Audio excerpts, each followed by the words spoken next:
Hello everybody, welcome along to the stream, welcome back. We are back live again after 2 weeks away, so good to be back live with you again.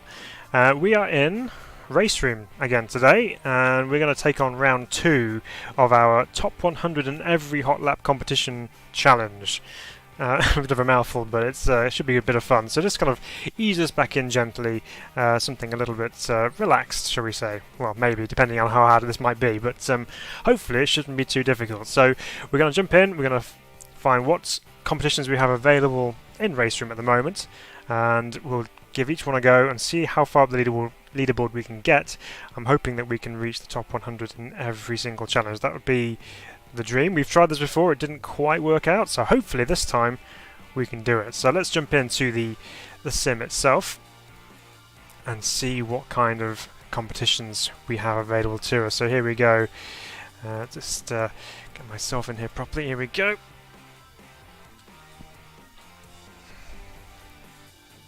I can tell it's been a while. I haven't even got my overlay working. Oh, there we go. It's better. Right. So this is what we've got then. So we have Road America GT3. Okay, not too bad. WTCR at Monza. Okay, should be fairly straightforward. We've got Formula 3 at Brno. Should be quite an interesting combo.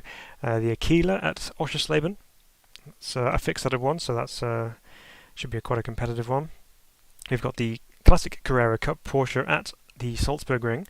That could be quite fun too, actually. I'm looking forward to trying that. And then, just for something completely bonkers, we're going to try the Hillclimb Monsters at the RaceRoom Hillclimb as well. So that's just going to be, yeah, mind-bendingly quick. But we'll break in gently. So we're going to start off. I reckon we start off at Road America up here. Right, let's launch this on here. Let's get real, obviously. So, how's everyone doing? Hope you're all doing okay. What car are we going to go with here? There's so many GT3 cars we can choose from here in RaceRoom. Jump back on. There we go. So Audi, well the old Audi, Bentley, BMW Alpina, M6 obviously, Z4. Callaway C7 Corvettes, Camaro Corvette, Ford GT3, the Mustang, a couple of McLarens, a couple of Mercedes, the Nissan, the P45, and a 911. That's actually new. I've not seen that rough GT3 before. Don't know where that's come from. Well, let's have a look then. We've got so many to choose from. I'm going to. I'm kind of hankering after a bit of V10 power, so we're going to go in the Audi, I reckon. Let's see how we get on here. Where are we again? It's Road America. Yeah, it should be right around there. We'll take Dries van Thor's car, and we'll give it a go. So, first competition underway. Let's see if we can get ourselves in the top 100. Now, I do realise that there is something called Le Mans 24-hour going on right now. Which is quite a big deal, really. But if you are watching me, then thanks. Really appreciate it. Yeah, Le Mans 24 Hours is an incredible race, and it was a bit of a crazy start. If you haven't seen it, I won't spoil it. But yeah, things went a little bit exciting straight from the off. So here we go. We have a flying start of this in our Audi. Got myself confused for a second then. I thought I was at Mid-Ohio, but I'm not. Road America. Ooh, got problems already. Right. It's going to turn traction control down to 3. Let's see what happens there. So this is one of the premium competitions, so not quite as well populated as, say, the free-to-play ones. So we should, in theory, have a better chance of getting into the top 100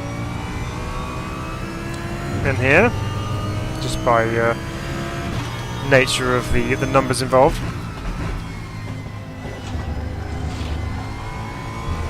V10 sounds amazing as usual.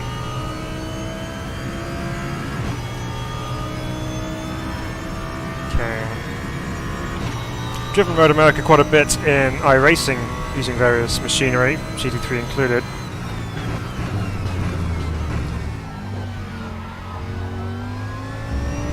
It's a little bit different to look at compared to the iRacing version, so it's going to be a bit of adapting as to figuring out where braking points are, etc.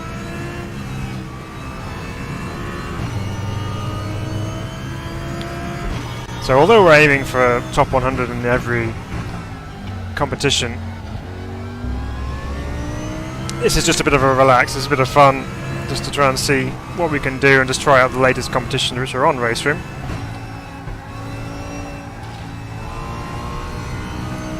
Throttle control was all over the shop through there, we'll have to neaten that up. This is a very scruffy banker lap. Very scruffy. We'll probably take the kink almost flat out, I reckon, actually. We might try that next time round. We will see. Right. That's a bit deep into there. Didn't invalidate the lap, but it's not going to help our time, that's for sure.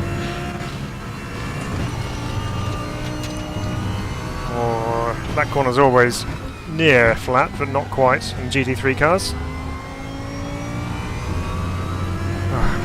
With 2 weeks off, it's been it's going to take a little while to get back into into driving again. So shake some of this rust off.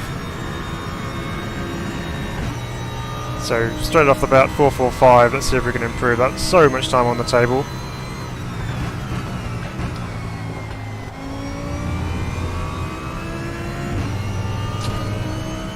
Gravel on the outside there. It's not going to bother us too much. Over slowed into the second corner. Had to get back on the power before we even reach the apex, so we can brake later then. Funky, hello! Welcome along. Hope you're well. It's good to be back live.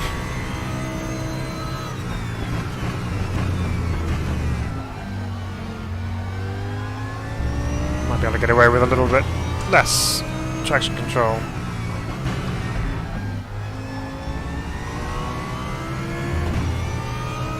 Says. No, that's not flat.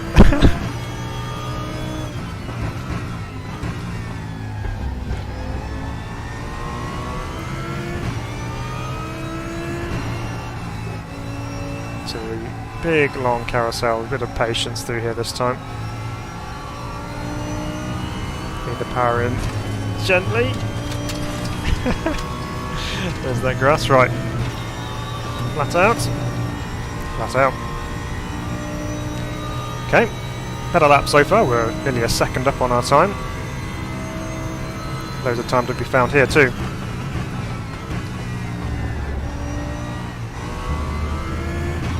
There we go. It's better.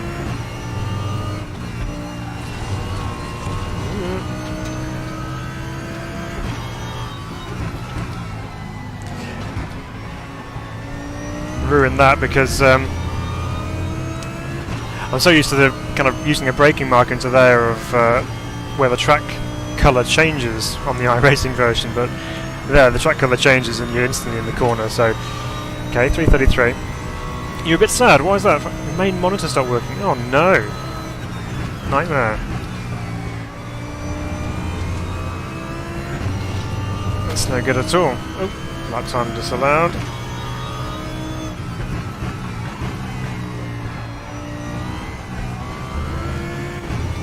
Any ideas what it might be, Funky? Try different power supplies and things.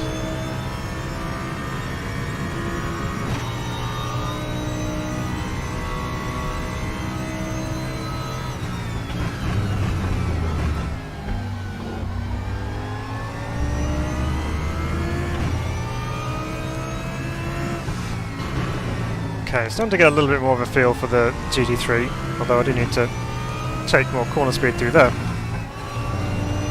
A little lift straight back on the power through there, it's nice. Don't must be too keen on the downshifts. Not that this lap's going to count anyway because we went off track at turn 1, but it's as good as a reference lap.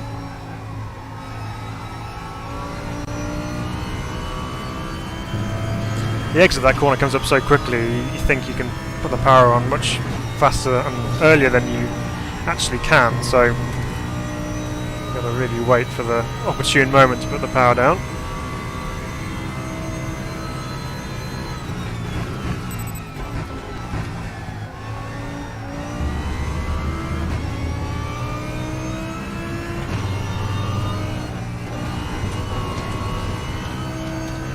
So close to flat.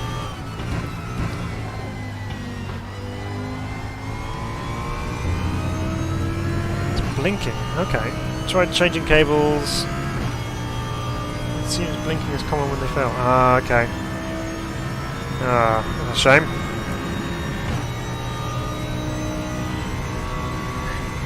So you said your main monitor, does that mean you have another one you can use?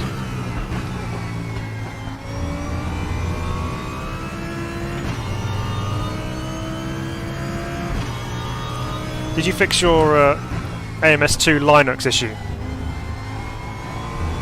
you had last time? I think we were talking about that.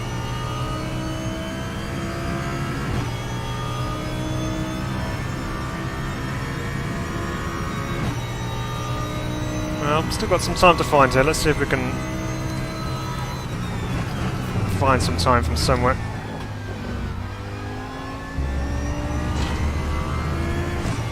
Understeer into there.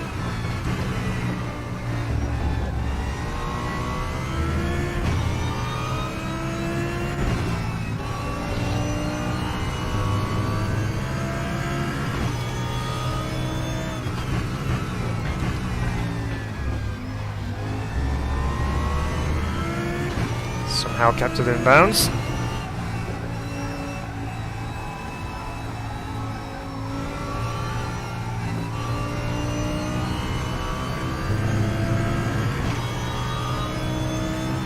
Keep it flat, be brave. Go. Nice and easy. Okay, now we're up another second here. That's what we want.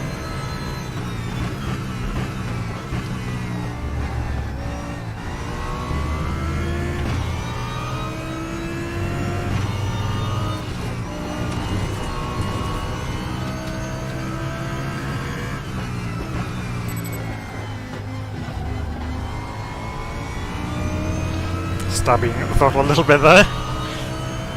Well, got through the corner okay. Let's see what kind of an improvement this is going to give us. 160, okay. We're getting closer.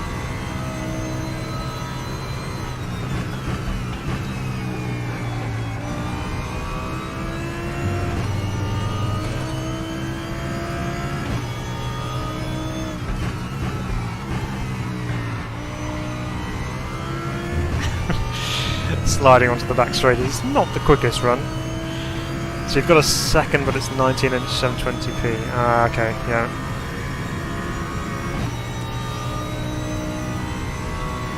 Oh, you fixed AMS2. Excellent. That's good news.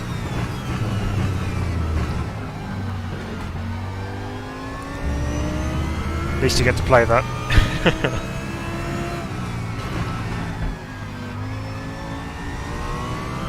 That corner's so tricky, I always struggle through there.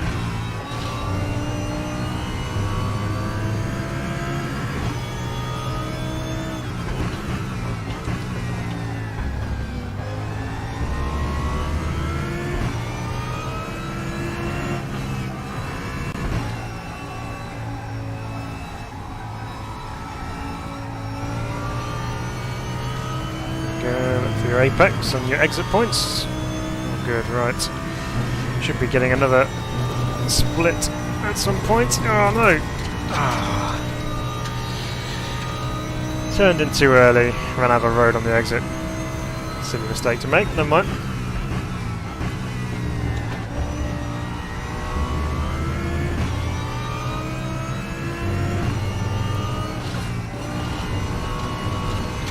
The good thing is, at least we're not too far from starting the next lap.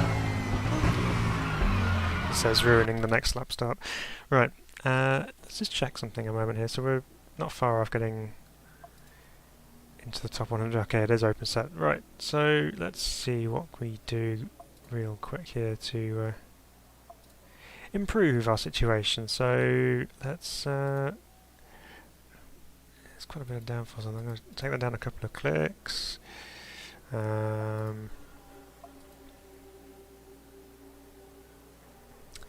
Diff preload.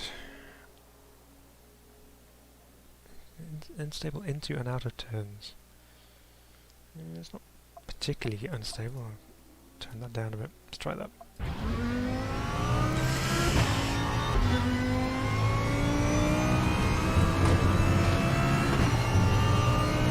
Okay. Some fresh tyres on. Let's go again. Tell you what I was watching today. Watching a bit of the Le Mans Endurance Classic cars running under the Peter Auto organisation at Le Mans. Some fantastic sounding cars in that group. Unbelievable. Really nice old school, well, old school for me, 90s GT and sports cars. Just incredible things.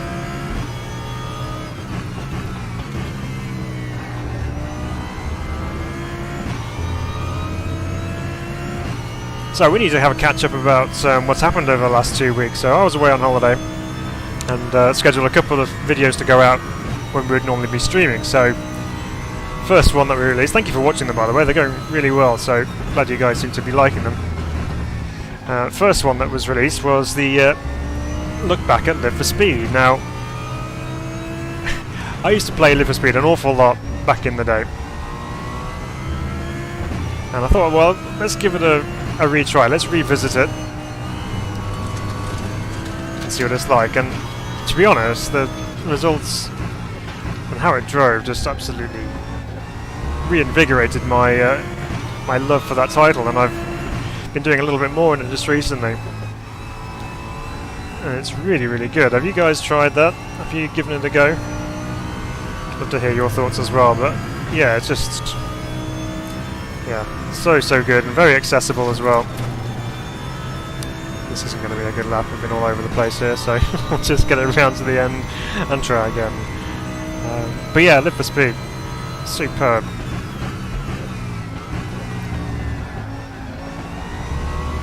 And, it's having a bit of a mess around with the free roam tracks, with the Caterham-esque vehicle in Live for Speed. Just doing a bit of exploration, shall we say? Just trying out, finding different things around the place and sliding the car around. It's a lot of fun.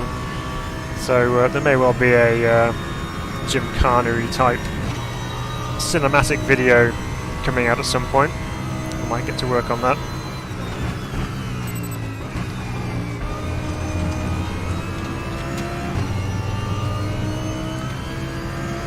So far the car's feeling a little bit unstable, but let's see if we can drive through it.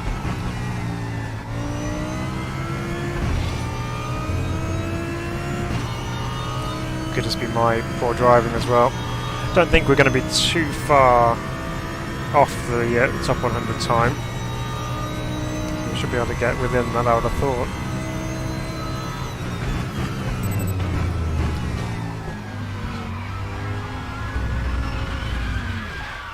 Of course, if you don't rotate it through the corner like that, obviously.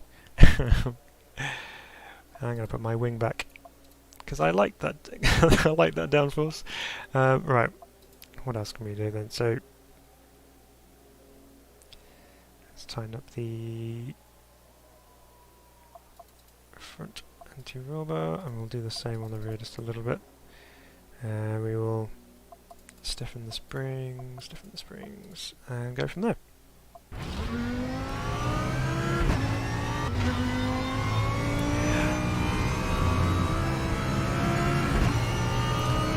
Need for Speed, yes. There's a different kettle of fish altogether to the Live for Speed title, but yeah, Need for Speed used to be the thing, wasn't it? I mean, a long way back in the day, that was the title to have. It's kind of carried on that kind of accessible driving experience, but not a simulation title per se.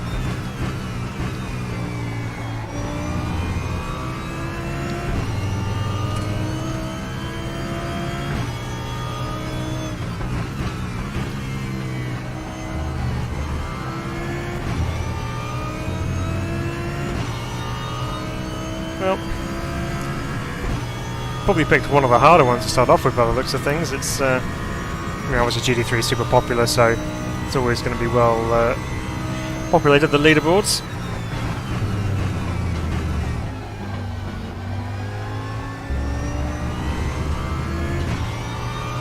I'm just doing a bit through there.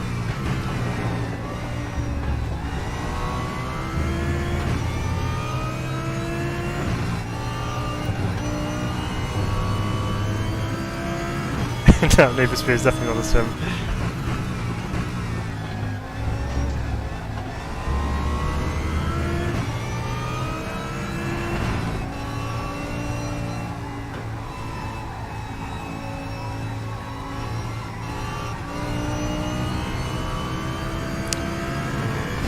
Messing around with the throttle a little bit there. But, later turn in, just make sure you actually have the real estate on the exit. Now we're 1,000th up, that's going to make a real difference.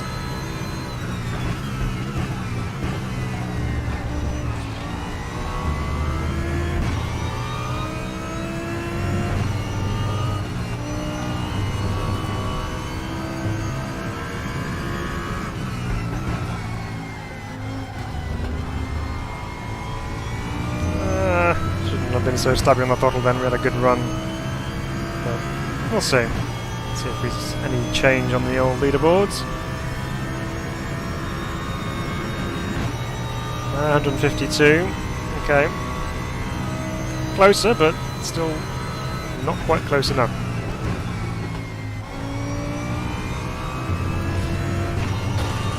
Okay, that's off track. Right. What else can we do to try and improve this? We are going to get the Audi up there. I know the top guys are using the Callaway Corvette, but I don't want to just follow the herd. I want to get something else up there. There should be balance of performance to help us out with this. So tire pressures you can't change. Let's add a bit more rake.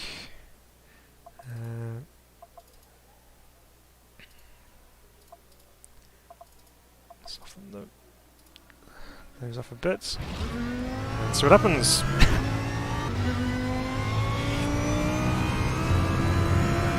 Should hopefully give us a little bit more compliance.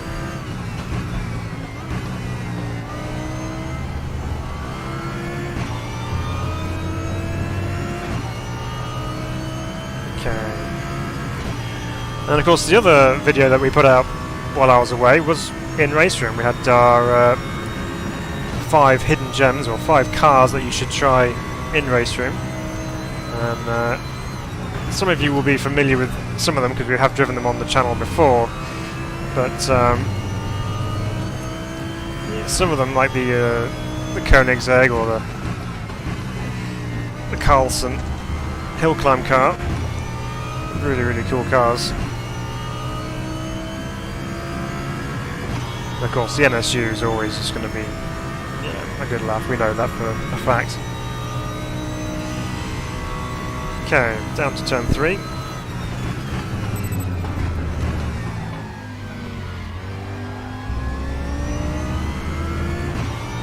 Well, what I call turn 3, I think it's actually labelled up as a different corner number in real life, but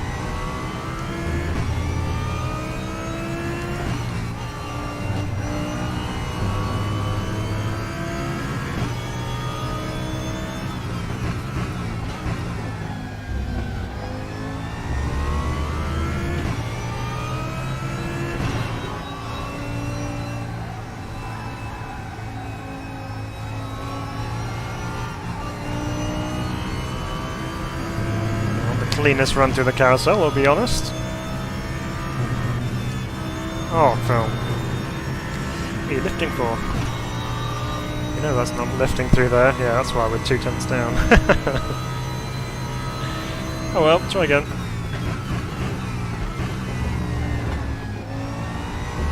Car feels a little bit better actually, feels a bit more compliant. We can take that flat now, I reckon.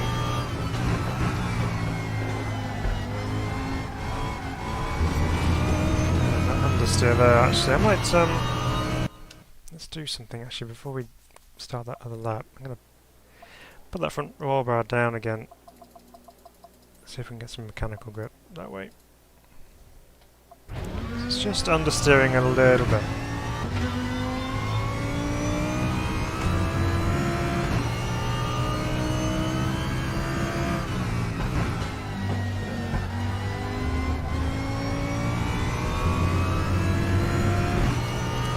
Okay, let's try again, shall we? Underneath the board with the man aiming his gun at me. It's not a bad sign. Does RaceRoom use anti-cheats? I don't know. I've not seen any particular software installed to combat cheating, but I assume there must be something involved.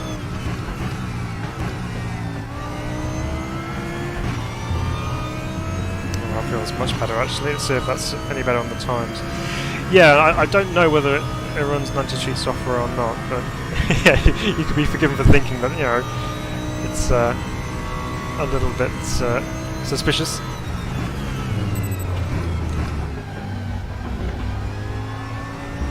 No. Hi, Steve. I'll read your message once I've negotiated this difficult little left-hander. And this right-hander. Have you got full force feedback on and engine vibration on? You know what, it's been so long since I set these settings I can't actually remember exactly what they're on, but we will have a look. We'll see what settings I'm using.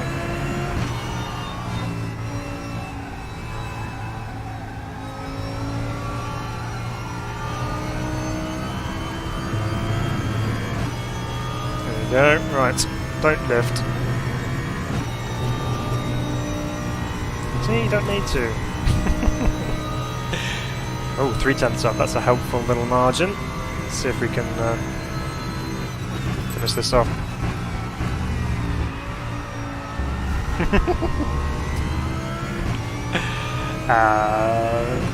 I guess that's a no. We've missed that next one as well. But the time is there, we know it's there. So if we were going to be 3/10 up, let's just have a look at the leaderboard and see if it would have done us, because that'd be frustrating if that would have been okay. So 103, 2054.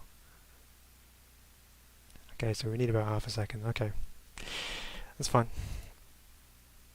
Options. Let's have a look at these for feedback. Settings for Steve. Controls. Force feedback. So engine vibrations is completely off. So these are the settings that I'm using. Most of this is just going through based on the recommendations on the right hand side there. Don't think I've made any other changes to it other than maybe the bump amplification, but yeah, it's seems to be working okay for me, so probably spend some more time tinkering with that, I'm sure. So it won't run on Linux. Oh, okay. Ah. I don't know then. It might be something to do with that, if that's a usual issue with Linux. I'm not overly familiar with of how it works on Linux, so I don't know the ins and outs of that, but yeah, there's got to be some reason why it's not happy with it.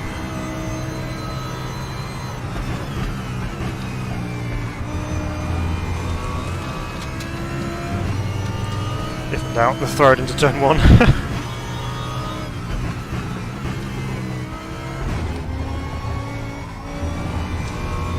Nope, that's off. Right.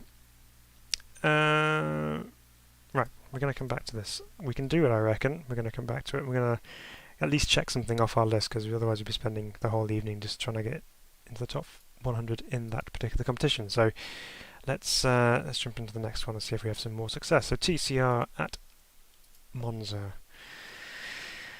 Okay, what are we going with? What are we going with? Megan's usually pretty quick, but I want to again be different. How about we use the Honda? Let's try use the Honda, because that big A pillar might not be so much of a hindrance around Monza, hopefully. Apart from the second chicane, maybe. And a Scary. But it's fine. We'll be alright.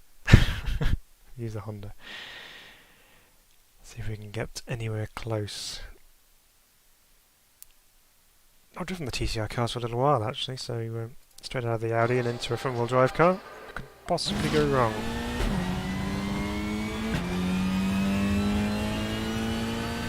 Distance in in speed.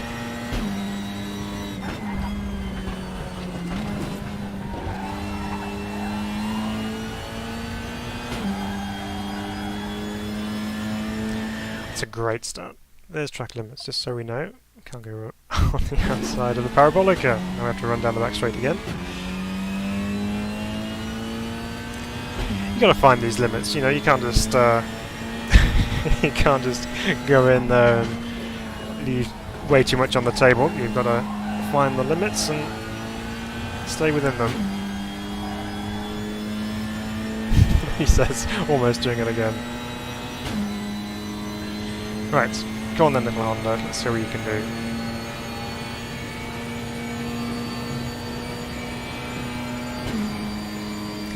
What I would normally do in this kind of situation with trying to chase lap times as well is I would have the line on. It's a bit of a cheat,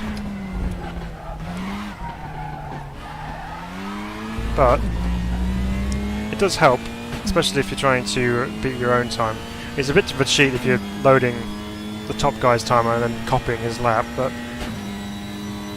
if it's your own lap time and you can kind of push yourself out a little bit further, that's not so bad, because at least the line with RaceRoom, at least it shows you your own braking points and your gear shift points, etc.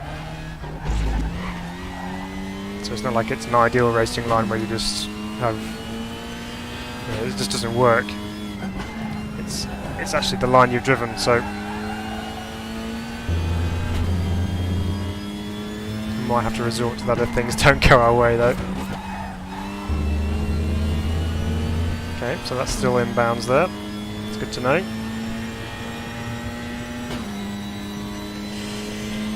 Again, just a fairly scruffy opening lap, just to, one, if anything, get used to the car and the circuit. And the braking point is back there somewhere. That's the Glickenhaus braking point. A little bit topical, but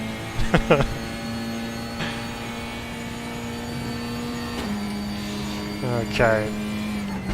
Must remember to brake earlier for the chicanes.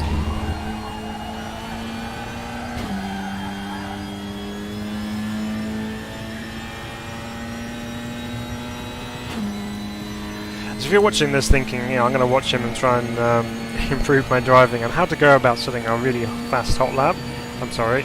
But first of all, I would not normally push that hard on a first lap to try and set a lap time, because it's not worthwhile doing that.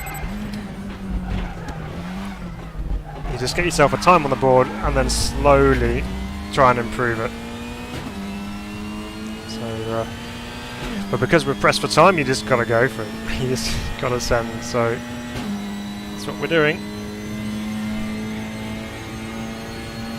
So Anti-Cheat thinks the program we use to run Windows games is malicious. Okay.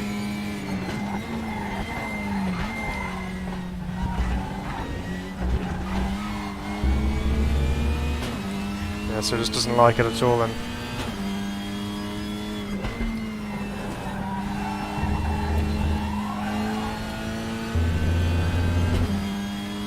So that'll be iRacing out for you as well then, because that's definitely got anti-cheat.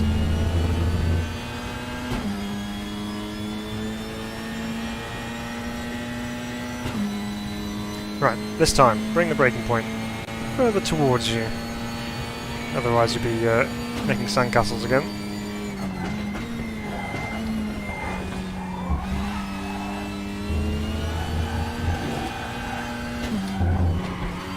As it is, we're still making sandcastles anyway. One of these times you will get through a Scary chicane. On the track. Right, underboard, on the brakes. Down to third. Get the front end turned in. Unwind the steering nice and early as you can. And just click those gears. Eventually. And second gear. There we go. Right, braking point into here, probably about 150.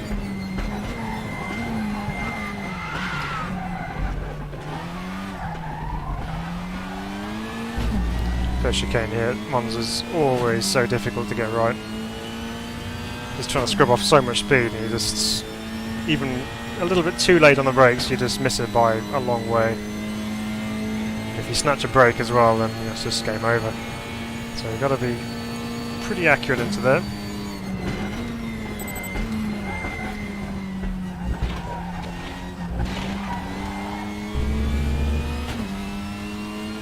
Second chicane in RaceRoom is actually not too bad. It's awful to drive in iRacing, but here, not struggling with it quite so much.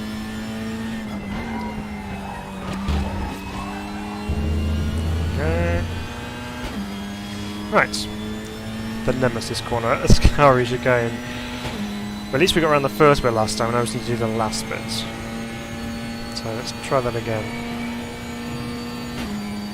Brake at the orange board. Down to third. Feather, feather, feather, feather. There we go. We can cut off a fair amount of that, which is nice to know. And we made it! We've survived. So Valve's working with the anti-cheat vendors to fix this before Steam Deck comes out in Jan. Oh, okay. Oh, well, we better get that fixed then. It's good news for you.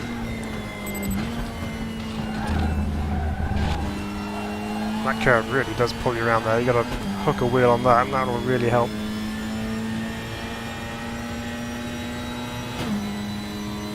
Okay, first lap time actually on the board, and it is P171. Okay, so we've got some work to do, but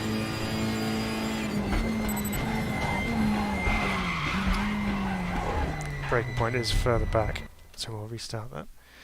Again, is this open setup? No, this is fixed setup. Okay, fine.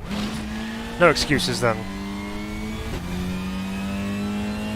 Yeah, so first braking point for turn 1 is going to be about 175, so between the 200 and 150 boards. And that'll give us hopefully enough chance to get the car turned in without running too deep into the first part of the chicane. So that's the plan. Now just to execute that plan. Okay. Start-finish line's a long way further down than the iRacing version, but that's okay. We run to the locality.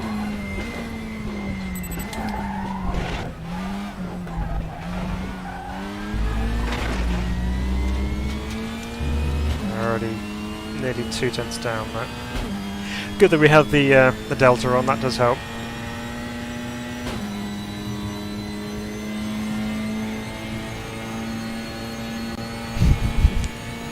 And here's me going into this thinking, oh yeah, this should be hopefully a little bit easier.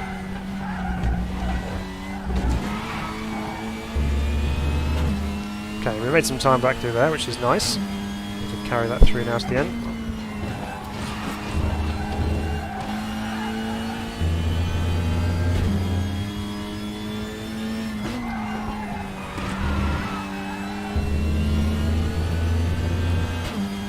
We're still nearly a tenth up, but we are losing time. We didn't have a good run down the straight, so let's see if we can make this Ascari chicane pay off this time.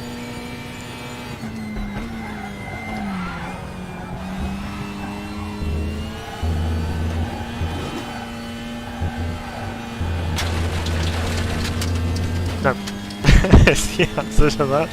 Just no.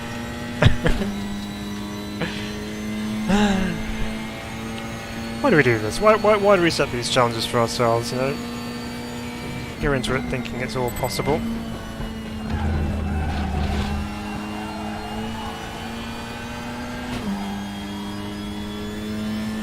Monza's also one of those circuits which is very difficult to extract a really quick lap out of. For me anyway, other people seem to get on with it better than I do, but I always seem to struggle around here in trying to find a competitive lap time. So, about 160, there.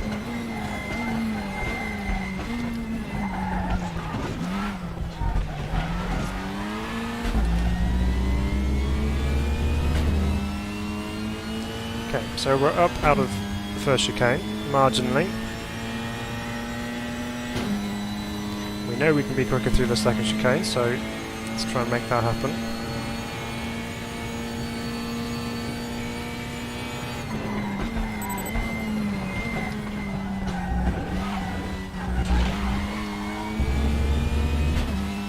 Okay.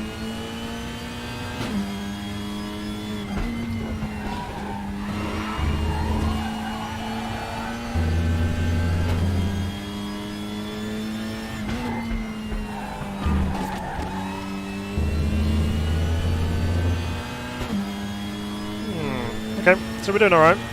We're still up on our time.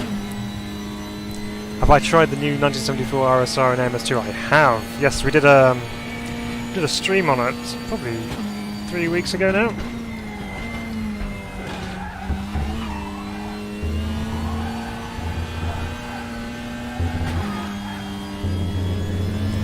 It is a handful, but it's very good fun. I actually really enjoyed driving that. But it was good to kind of just throw around, so kind of left to right. That was, yeah, really quite enjoyable.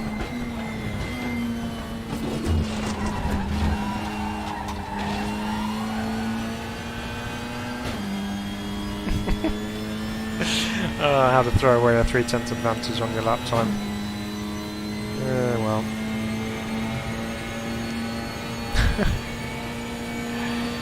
As you can see, the margins are very minute. I mean, the two guys ahead of me are exactly 7 thousandths quicker, so any decent sized chunk of improvement should fire us up the leaderboard quite nicely.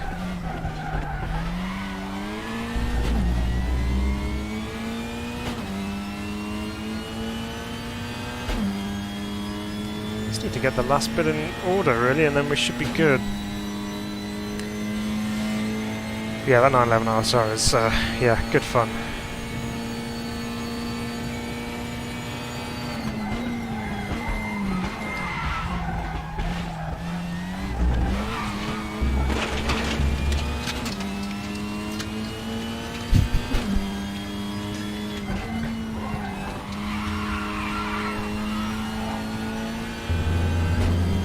Okie dokie, that's that lap ruined.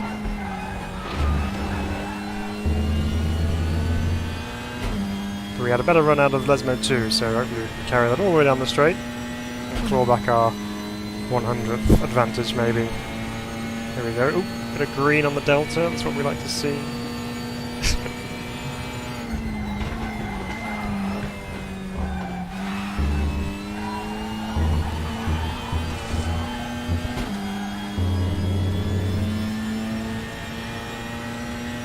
We're matching lap time at the moment, it's just delta on completely dead level, so it won't be much of an improvement.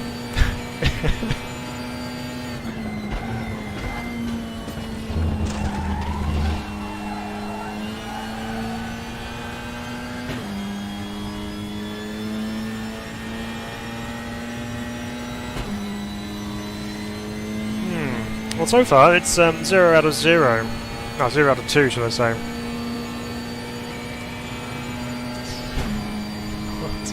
Not looking great for our chances.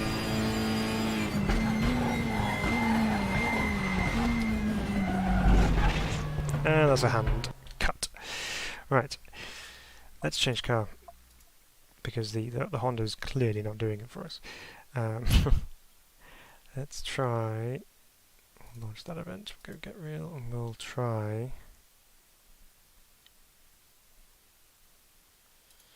We'll try the Cupra. Let's go with this one.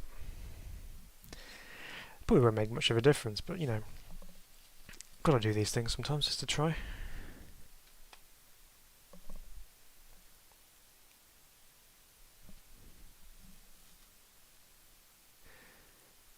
Just trying to read a comment, but I can't quite make it out with the thing there. You like it too. It likes to slide and be driven to the edge of grip on its old tyres. Yes, it does. Yeah, you really can balance it as well quite nicely. Excuse me, quite nicely on those tyres. So when you get it to the edge of the grip levels, it does allow you to kind of keep it there, which is always quite rewarding when you get that right.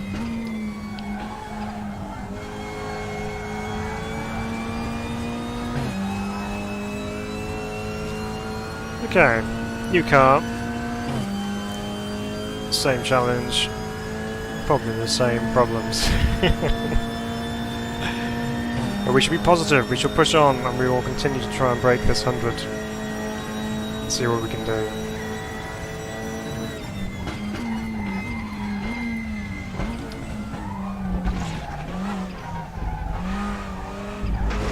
Wow, okay. Well, not the greatest of starts, obviously, but better on the brakes. It seemed to stop much easier than the Honda.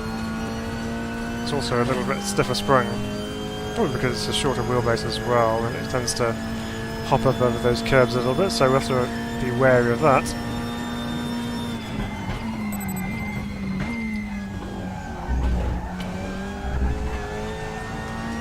This is actually, when you change gear at the right time, it's actually considerably nicer to drive so far.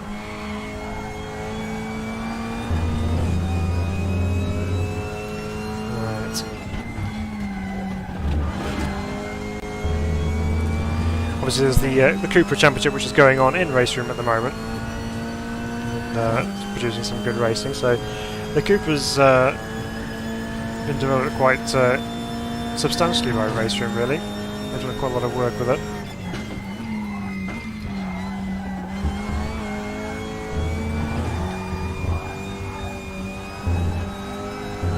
Oh yeah, different animal altogether through there. And from being 3/10 down, we've then shot up to being, I don't see the exact delta, but it's definitely in the green, so it could be on for a good increase if we get a lap together.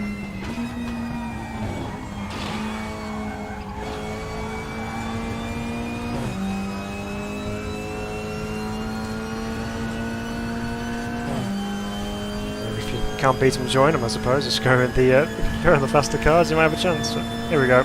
Let's see what this turns out like. 145. Okay, we were 2/10 up, so let's see. We got 3/10 to find in the first section alone.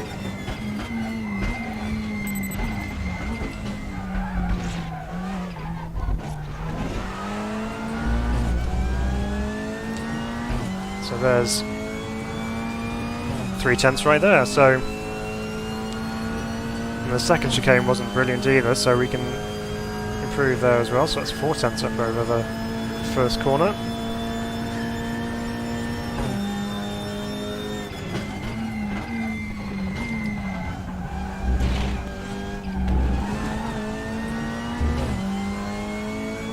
Okay.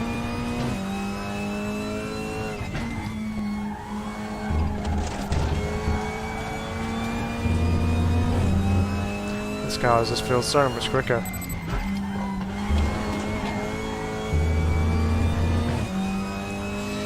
And that's probably because it is. We're 6/10 up now.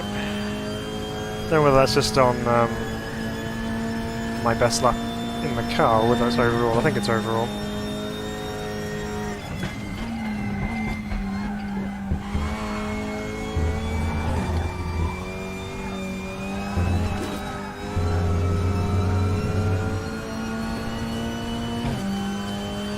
Well, this should be, hopefully, what we need. And we'll see. We've got one more corner to negotiate first.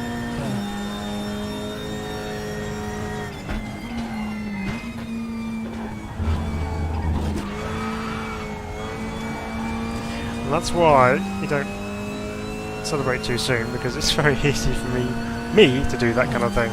But we're still 6/10 up, so let's see where this puts us. Hopefully should be job done. And it is P84, we've done one, right. Excellent. I can go to bed easy tonight knowing that I've done at least one of them. Right, what's next? We'll come back to the GT3s later. before we do the pièce de résistance, I reckon. So, Formula 3 at Brno, I reckon will be next. See how we get on with this one. Now there's no excuses here because we're all in the same car, apart from different colours. I'm going to go with this nice Deutsche Post car. Now, single seaters is not normally my forte, but gotta do it. This is part of the deal. You gotta do it. So let's give it a rip and see what happens.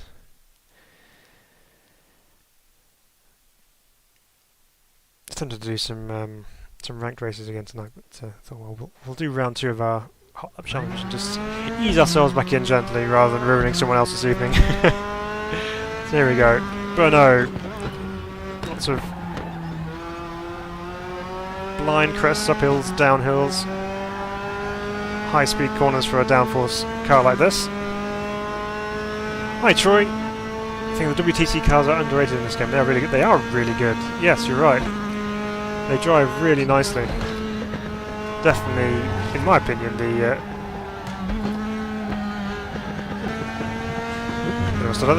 best touring car simulator that you can get out there at the moment, I think.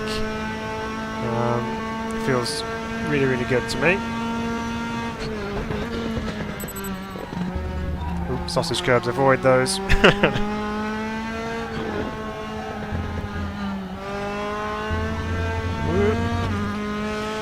So again, we've picked up the pace a little bit from our little TCR, but let's see how we place going into here. Oh dear, lots to learn.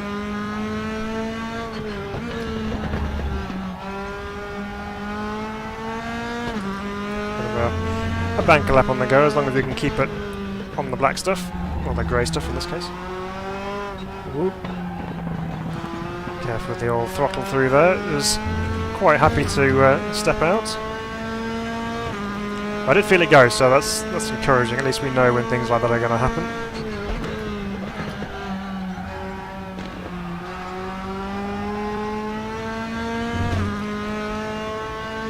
Okay, now we race back uphill again. Doesn't mean we can attack that much.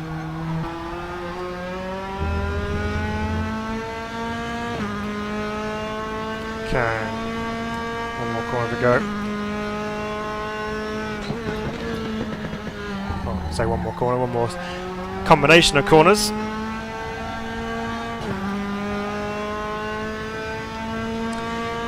Yeah, you hope the BTCC game will be good. Yeah, I mean, ooh, that's close already. But yeah, the BTCC game running on the RF2 engine as well, so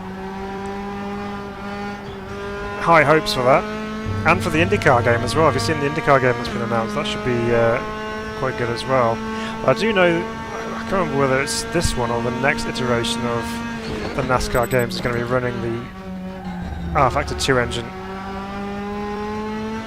part of the tie-up between Motorsport Games and Studio 397. But yeah, we've been needing a good BTCC game for far too long now. And in my opinion, it's a shame that it's only happened now, just as they're going to be going into the hybrid era as well. So, I mean, yeah, I understand it's got its place in motorsport and it does need developing as a technology, etc. But it's a shame that it's not just in its pure internal combustion engine form like it has been. That's probably not going to make too much difference. I'm probably just worrying about absolutely nothing, but we'll see. Hopefully it'll be good. What I was tempted to do this evening is actually fire up Race 07. We might do that for an upcoming stream, just for some old school touring car action.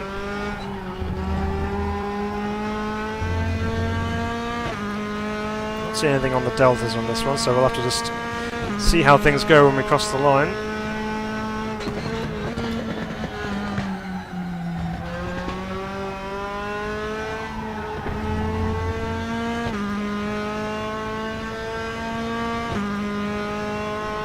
Okay, over the line.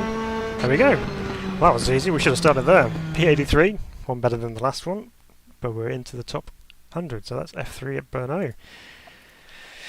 Job done, it's easy game this, easy game. Right, okay, let's go back to our competitions here. So that's 2 out of 3, that's what we've wanted to see. Right, now we've tried the premium ones, now we're going into the free-to-play ones, so in theory there'll be more people running these particular competitions. Trying to get my words out. Right, we're going to go with this gold leaf coloured one because that's my favourite coloured Aquila. Very nice sports prototype indeed. So see how we get on running this one. And we're at Oschersleben, I think. My memory serves me right. I think it's right.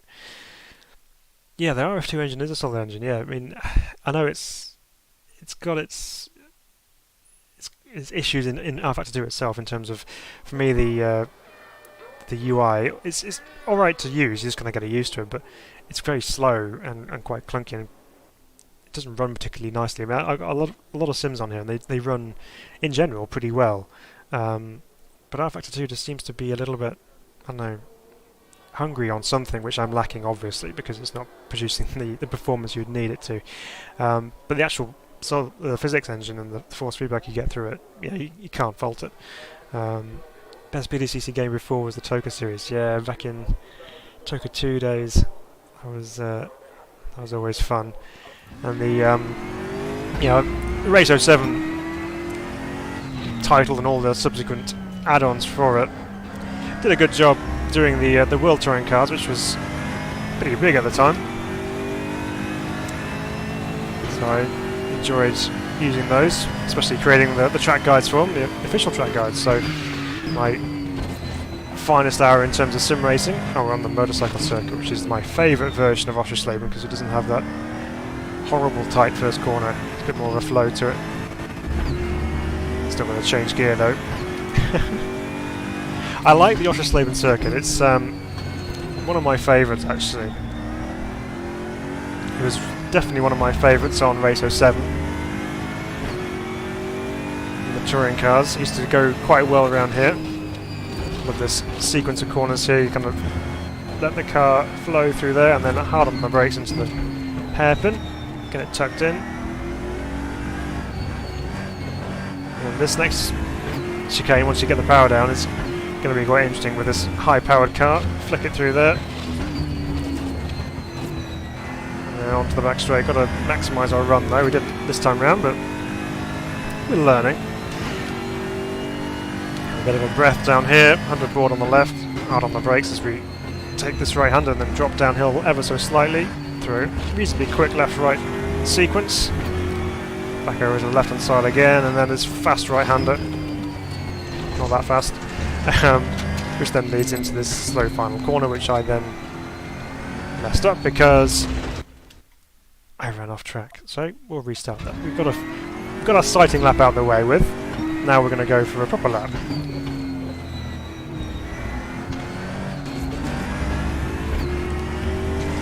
Toka and Toka 2 were fantastic back in the day. They were. They really were. I mean, to think that we actually had the British Touring Car licensed game back in 97, 98.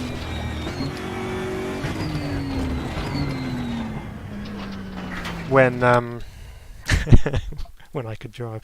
No, when we didn't have that much choice in the way of racing simulation titles or racing games in general, to have a British Touring Car game, which is quite specific really. I mean, I know that British Touring Car at that particular era was very popular and world renowned, but at the same time it's still quite a specific target audience for game makers to produce a title for, so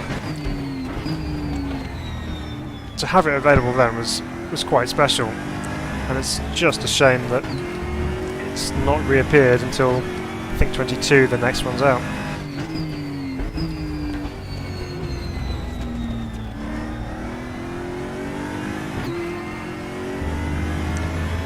So Oschersleben, one of your favourite tracks to drive in DTM, yeah. I can imagine DTM cars around here would be good fun. Oh, there's that sausage curd, don't want to hit that too often. It really does challenge your ability this circuit, you've got to be quite accurate.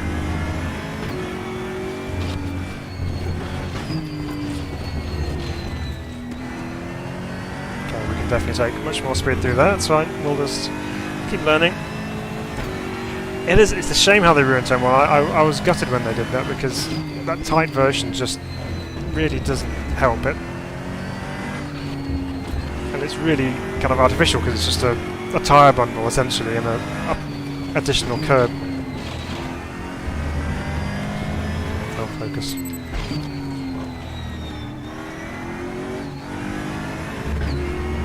Okay, right, well, we kept it on tarmac. We've not had it deleted. And we're on 236. Okay, so work to do.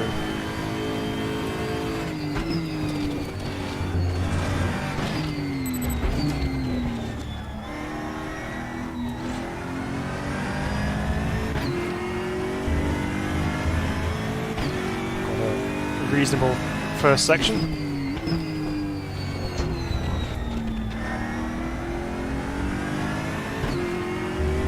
Open up. Yeah, so Toka solved her well because they had multiple series. Yeah, so definitely the next one, the Race Driver series, which included the different types of racing categories as well, was pretty good.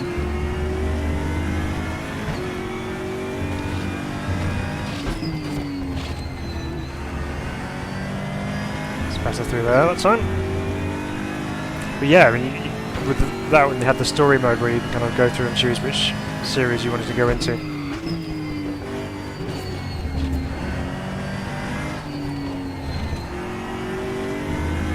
Yeah, DTM was always quite a popular one.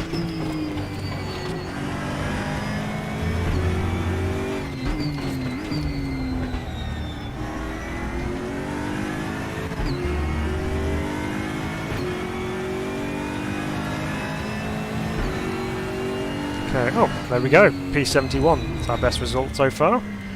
Brilliant. 3 out of 4 it is. We're rolling through them now. I do like the Aquila though. It's a good car to drive. I do enjoy driving that. Yeah, we're not going to beat any pro drivers in that kind of time, but we've achieved our goal, which is what this is all about this evening. So, Aquila done. It's now on to the Carrera Cup Classic at the Salzburg Ring. One of my favourite circuits. Really do love this place. And I know I say that about a lot of tracks, but this one I really do. Especially good with the Group 5 cars. It just seems to work for whatever reason. Too many colours. Go with this one. Because I like the classic look to this one. And it's blue and it's blue wheels. Very nice indeed. I had a I think it was a 993 spec cup car model. It was back in the day when Burago used to make die-cast kits, which don't seem to be a thing anymore, which is a shame because that was really good. Because my big issue with model cars and things is obviously they're just plastic, aren't they? So by the time you put them together, they're still plastic. Whereas at least with the die-cast kits, you had plastic interiors, obviously, but the main body of the car was metal, so it was like a big Matchbox toy. So, and it still had a nice quality to it. So I had a couple of models which they did at the time, and the Porsche 993 was one of them. So yeah, really like that. Now we're on the H pattern now, so I've got to watch my shifting. Beautiful 6-cylinder engine behind me. And an opportunity to showcase the the really cool driveline mechanics which are in RaceRoom.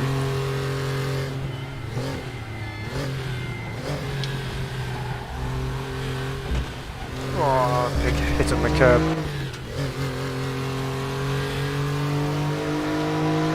So that first chicane is really the only kind of what I would call Mickey Mouse section of the circuit. It's like miss second gear. Everything else is pretty, free-flowing, I suppose you could call it. She dined in the 2009 Porsche Falcon on Shift 2 and leased yesterday. Oh, okay, yeah. It has debatable physics sometimes, but it has unreliable ability with helmet count. Okay. It's been a while since I played Shift 2. Does anyone remember, I'm going to put this out there, does anyone remember a title called Total Immersion Racing?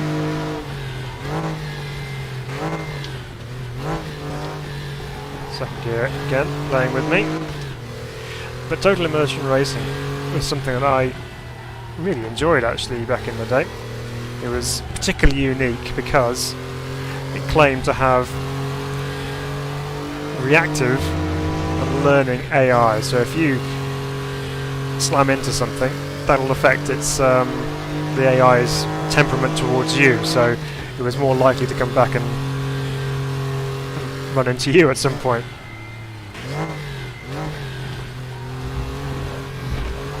I knew that was going to be a cut. So we're in the 200s here. Let's try and neaten this up a little bit.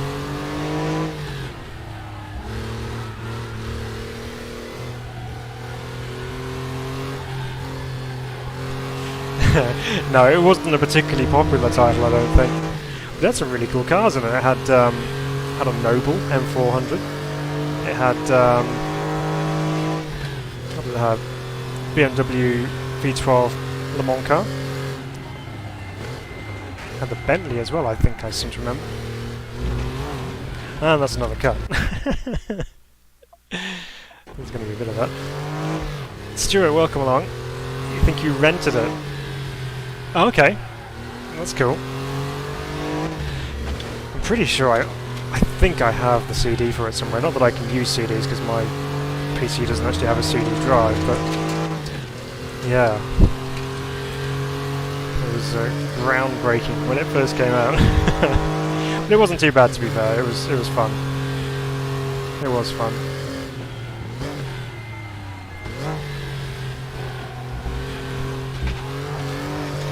There's a big old hop. Right, we're up and running. You heard of it but not played it, Troy? Yeah. No, it's... As I said, it's not a popular title, really.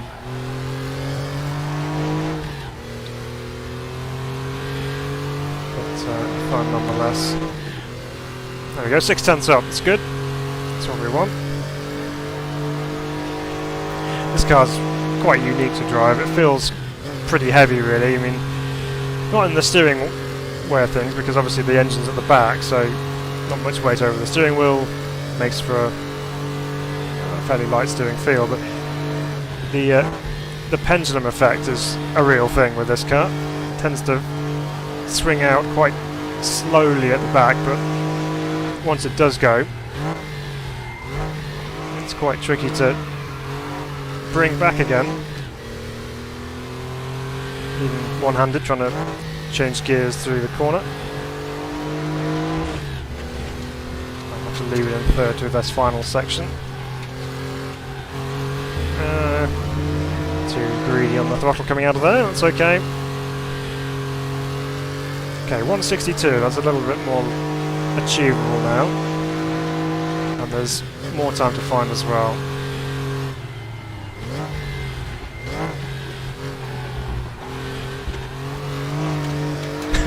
Bouncy bouncy. Use those curbs and those shock absorbers. Right.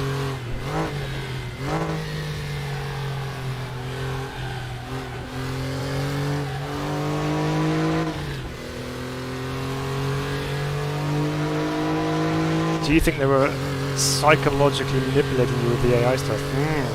Psychoanalyzing. I don't know, it seemed to make a difference, you know, because back in the day you couldn't help but run into people with ease, or the AI would just crash into you and then cause themselves to get angry with you.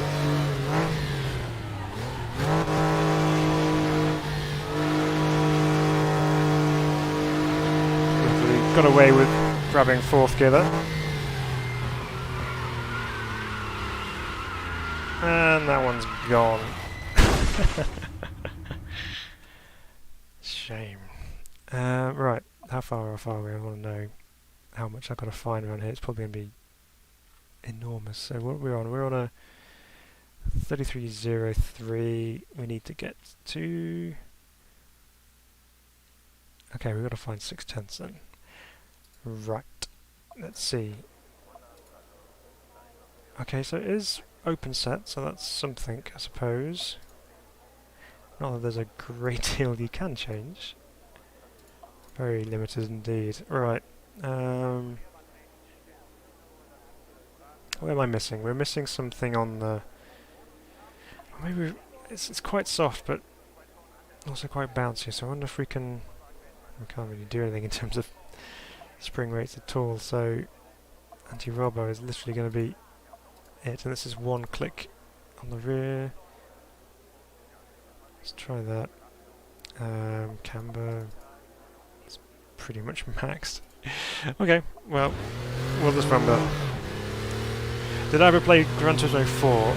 I didn't. I was not actually a PlayStation person back in my youth, so I never really played much of the Gran Turismo. I played Gran Turismo 1 over at a friend's house. I played Gran Turismo 5. That's how I qualified for GT Academy. But I didn't play 4. That's off and off and off. Right. Can't do spring race try rebound. Yeah, I can't even change that. The only thing you can change on that side of things is the anti-roll bars and the camber. So pretty much stuck with its bouncy handling. But I might have to soften the anti-roll bars off just to give us some more mechanical grip. Okay, braking 150. Not on the grass, not helpful. And also engaging gears, right. I'm really missing those gears. That's not ideal. Let's soften these off. Soften them right off. Toe angles. Okay, let's do that. Let's try this.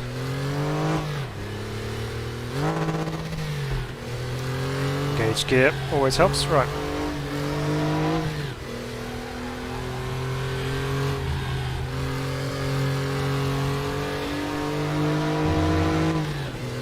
Here we go. Let's try again.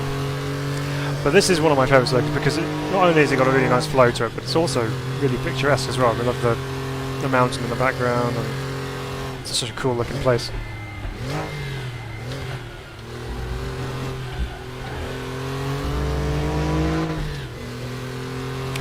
That second gear shift, which is the culprit.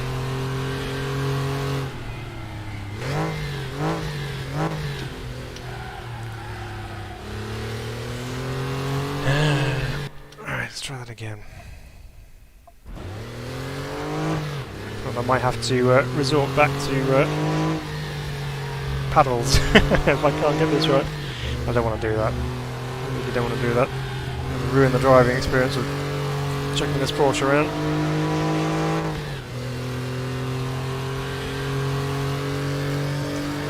Sort of heel and toe properly instead of cheating. Okay. Even heeling and toe properly doesn't help the situation, this makes things worse. Okay, we've hit another wall. Not just that one just there, but a wall in our progress, shall I say.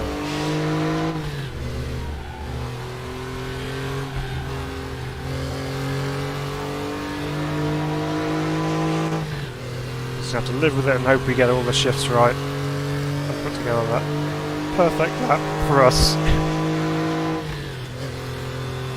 Okay.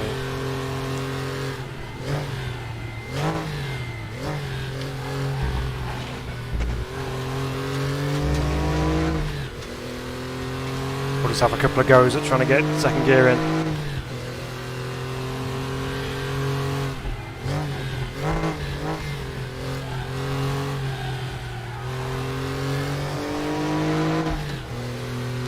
Track reminds you of Zoldo. Bounces chicane, long corners that get tighter. FWTC, I think Is the start here insane? Yeah, they did run WTCR around here. And I have to go back and re-watch that and see how that went, because it'd be interesting to see how they got on.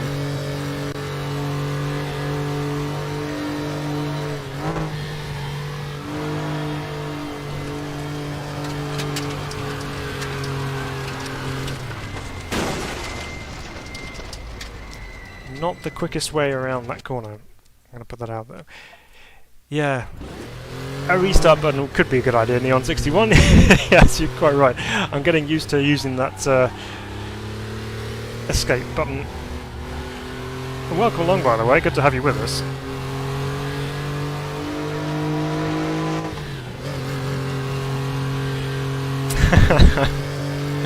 That's the good thing about sim racing, isn't it? We get multiple chances to be just as rubbish the next time round.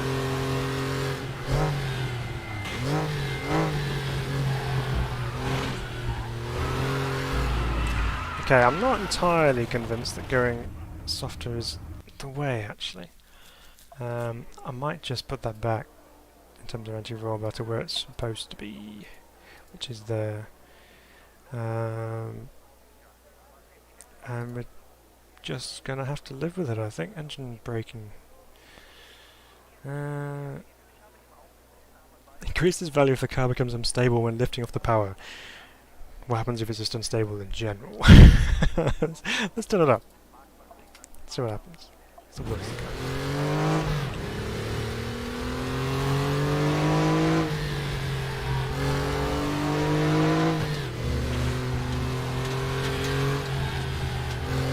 I think the only problem with configuring a restart button, I'll have to put it a long way away from myself, because I can just see myself accidentally hitting it whilst in the flurry of hands and then losing it all anyway. Okay, let's get this thing stopped.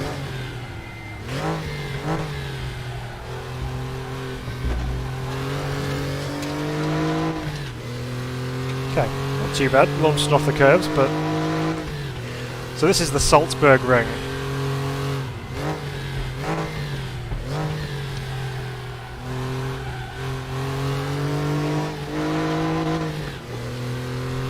Maybe it was helping, because that's a handful of understeer going on there with 2 tenths down. Okay. Let's see how we get on. So I'm aware that we've got this, and then we have the GT3 to revisit, maybe in a different car. And then obviously the hill climb to deal with as well, so that's going to be coming up very soon. We have drive slow.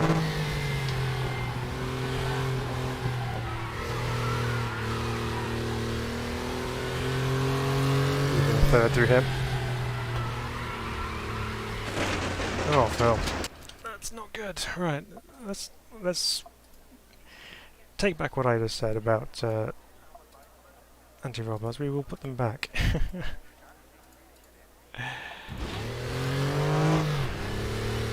Yeah, I know. That's the problem. When you're jumping between different cars, it's very easy to kind of not adapt in the way that you need to adapt to drive a certain type of car. So, be smooth. Smooth everything. Throttle inputs, steering, everything. So, let's try and do that. Maybe shift down to second later. That's better.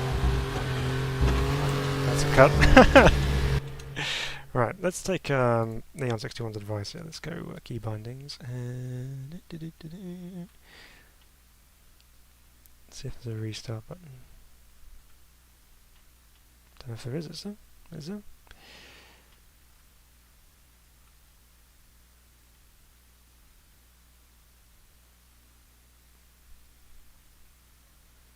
Restart, okay. Bind, we're going to put that smack bang in the middle of my wheel, so there's no chance of me catching that. Maybe. So there we go, so shift down to second later, that's what the issue is. I'm just being too aggressive on the downshifts, trying to have the engine do the braking for me. I should just rely on the actual brakes. That's what they're there for.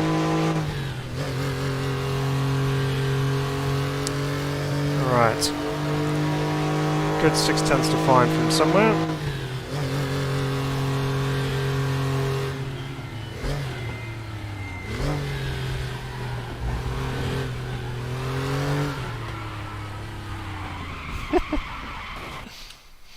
I got a wobble on.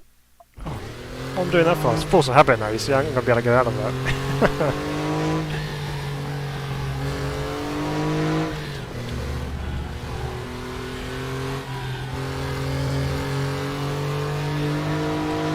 So, Troy says, 2014 WTCC Star Hill was a sight. No accident, but so much bouncing over the curb.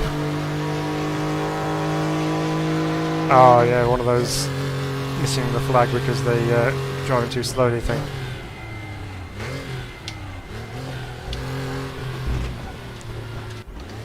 Oh, handy, look at that, straight back in it. Good shout, Neon61. When you're not driving as clean as I am, that's an essential.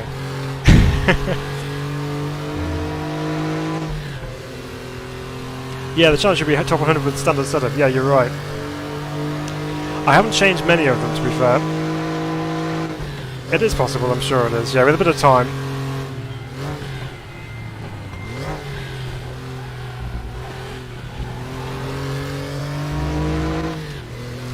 Yeah, we could probably break into the top 100 with the standard setups on most things, so...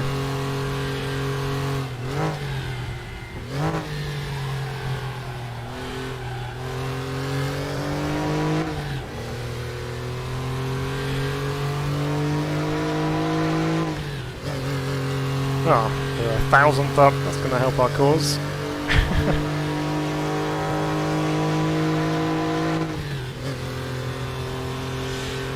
Alright.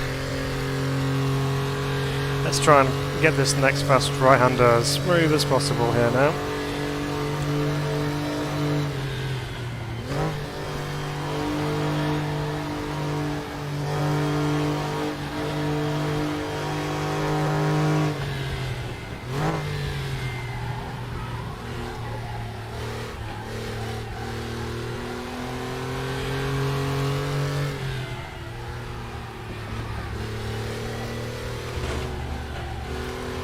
Concentrating a bit too there that time is a bit better. Let's see what the lap time says.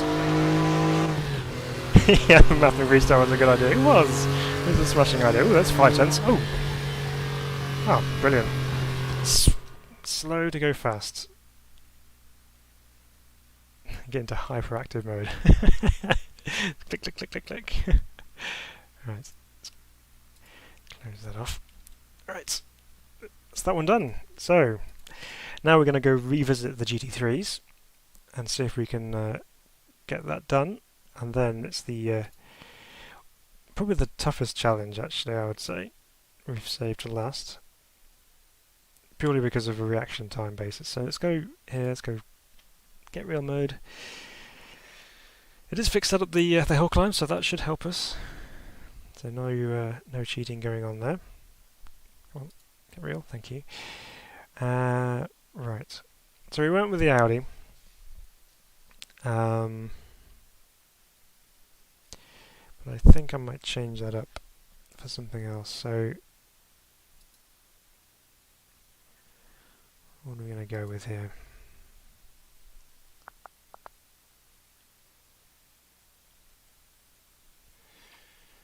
I know we just drove a Porsche, but quite fancy driving another one. Let's try this one.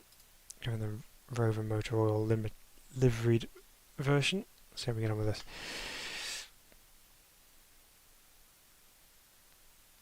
Yeah, P96. That could be even better. Yeah, I mean, there was definitely more in that. If I was to spend more time on it, obviously I could be able to get lower and lower. So yeah, we're just backing everything off and just kind of. It almost felt like I was just cruising through most of those corners just to keep going in the right direction. So yeah. It is a good idea. Yeah, I'm glad you think it's a good idea. I'm glad you enjoy it. It's something different. Rebuild wheel to GT. Leaves Euro Truck Simulator 2 and far at Race Room. Okay. Don't go and depose me of my positions. I'm not that far into the hundreds. Right, Porsche time at Road America. This time it is GT3 time, and we have considerably more grip.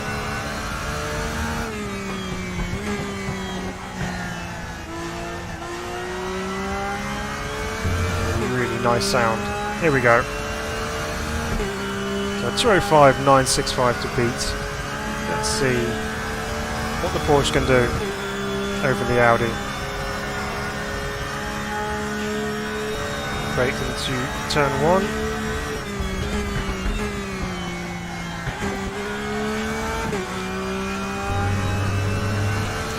Sounds so good.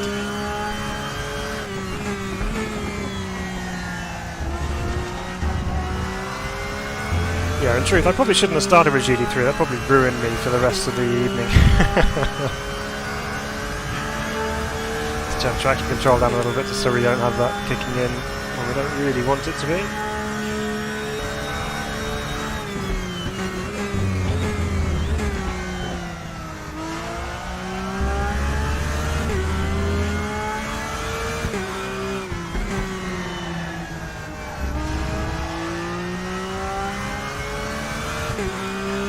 My head around the speeds again.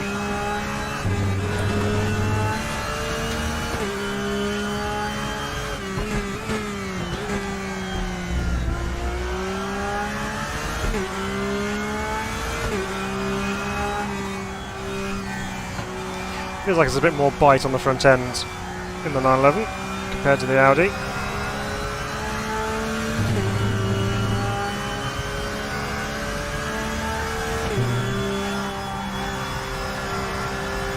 It's got more understeer to the King, that's for sure, than the Audi. Oh, we're a long way off.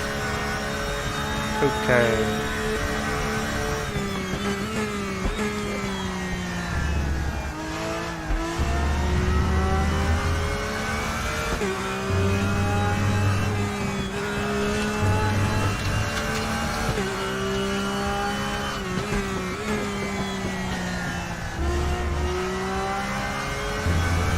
Should have good traction, so we can use the throttle a little bit. So it's not like this Road America and a GT3 car. RaceRoom is a competitor at iRacing. Okay, yeah. I mean, the track is quite different to look at compared to the iRacing version, but feel-wise of the GT3 cars, they do feel very good indeed.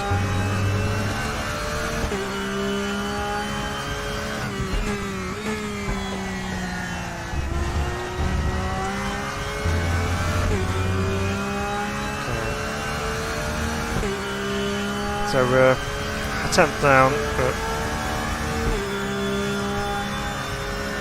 the first lap was super scruffy, so we've got plenty to build on.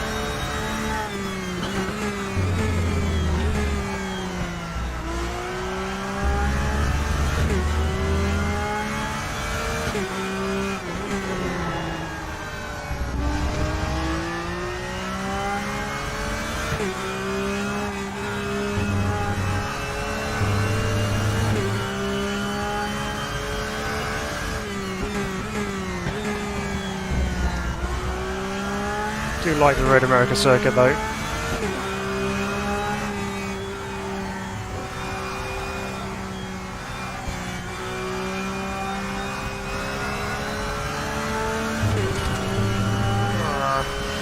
Good understeer.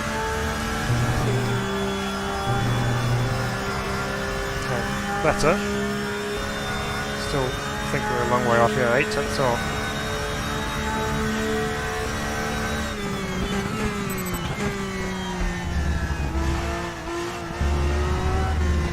We need to do something about that understeer because that is chronic. Right. Actually,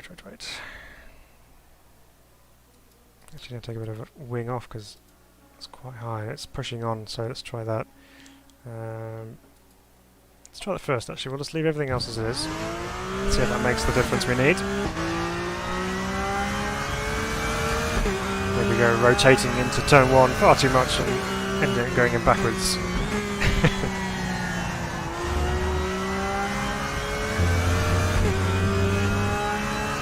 Right, up and over the line. Man, still pointing his gun at me. So if I don't produce a lap, I'm in big trouble. Right, turn 1, I'm going to brake about 400.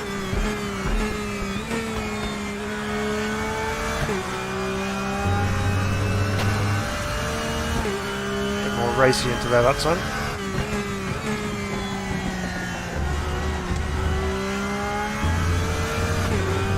Yeah, that's better. Straight away. To see what it's like through the kinks if we actually go flat through them. Sure we can.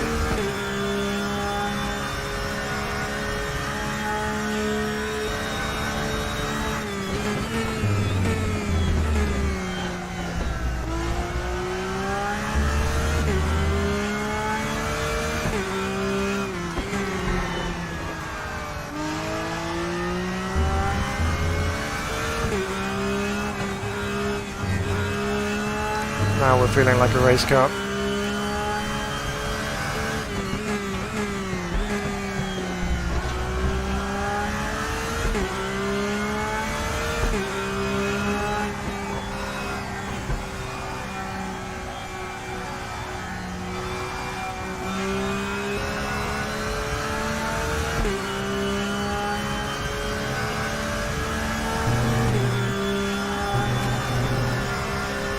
Yep, okay, good flat through there, that's fine. Delta's looking good, we're a little bit down overall, but it's okay.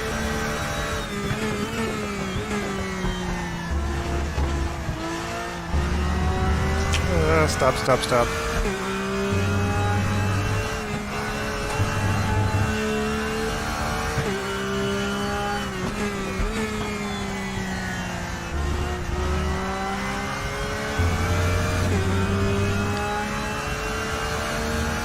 It's like you're having your rev lights on the RPM bar on the steering wheel once. Ah, okay, yep.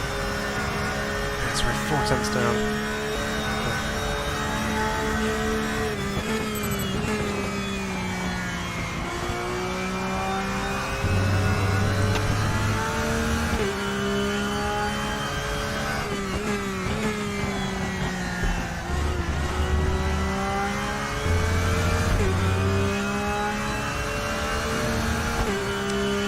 Still going to be a little way off here, I reckon. But car's feeling better after that initial downforce change, so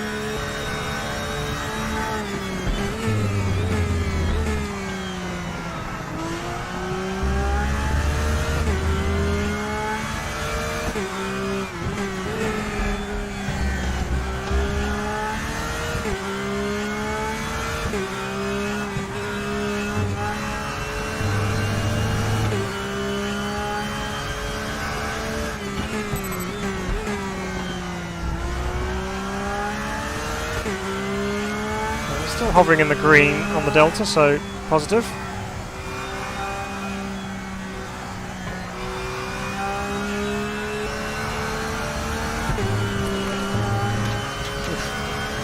Okay, here we go.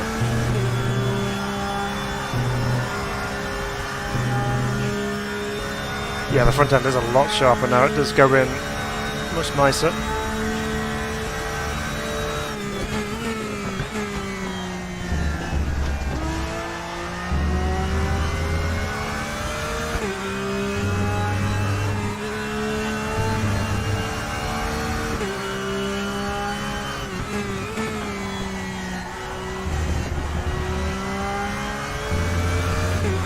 Right, we should be an improvement here, hopefully. What are we going to do here?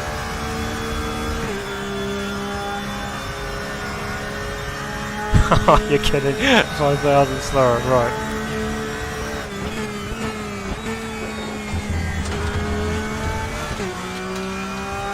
So that Audi lap was not too bad, considering.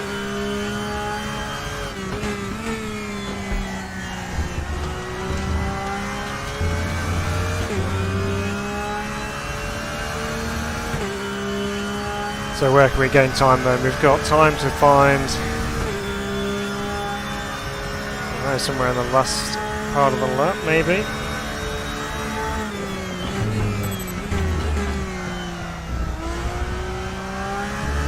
There's some.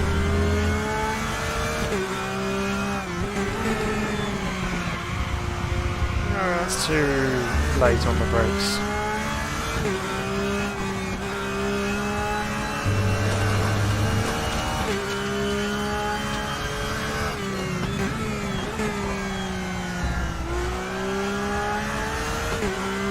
How much quicker we can actually go around here. I've been taking it quite easy.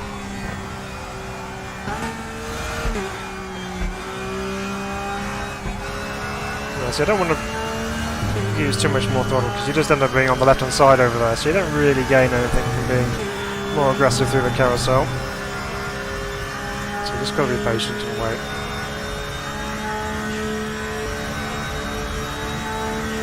Right.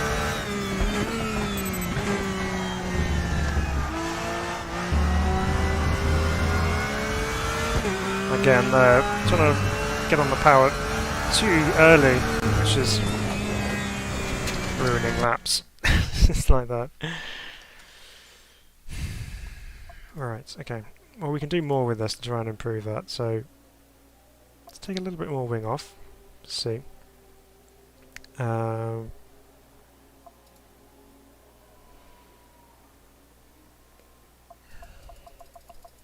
Soften that off. Soften that off. And go again. It's close. I mean, I can't remember what we had to get around here, something like 4/10 or something maybe.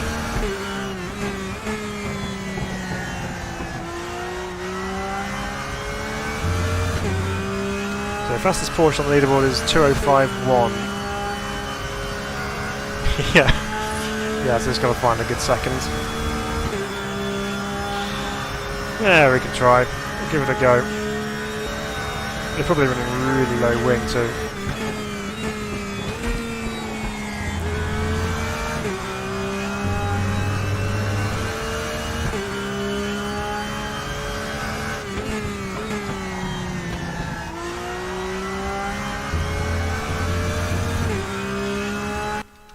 Oh, Phil, still doing that, aren't we? Don't need to do that, we have a button! Remember the button. And using the grass and curve at third to the last corner of staying the car wide. That one. Or the inside of the one before that, probably. Great start to the lap. So what we're going to do, we're going to give this another good couple of laps just to see if we can go anywhere near it, and then we will jump out and we'll jump into the next challenge to try and see if we can achieve something there, and then we may have to come back and finish this off. Don't reach for the, gotta reach for the button. Right.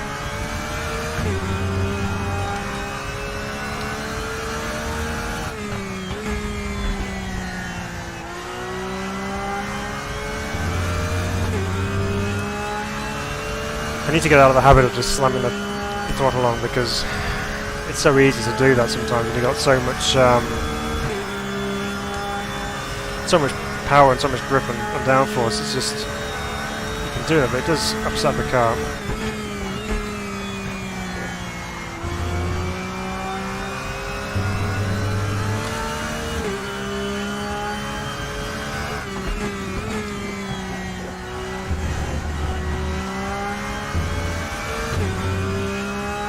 Okay, downforce induction will help us down here.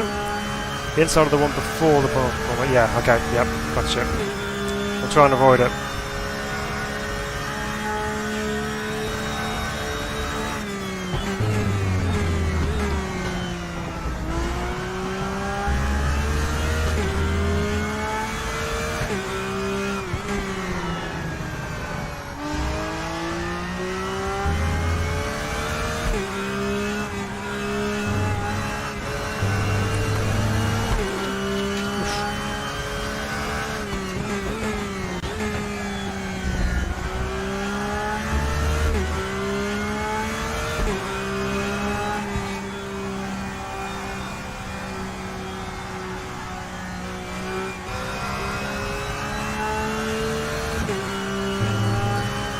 A fair bit of time through there that time.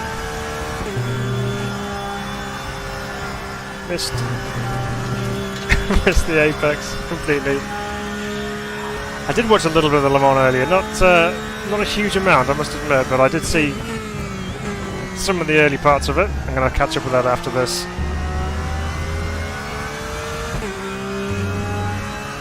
It's a little bit damp to start off with.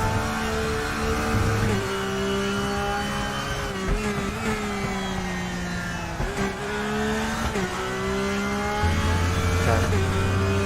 Not a great lap I won, but that's okay. 2 more. I'm going to give it 2 more laps and see what we can do.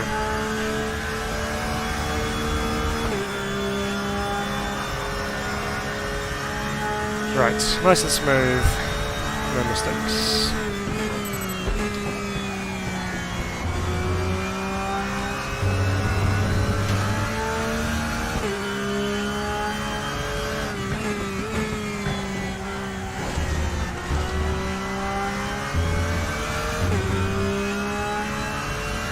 Yeah, they were, weren't they? The first few laps were a bit mad.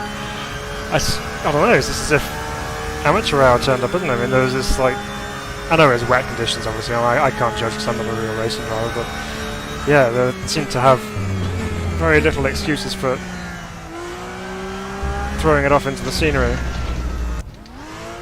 Okay.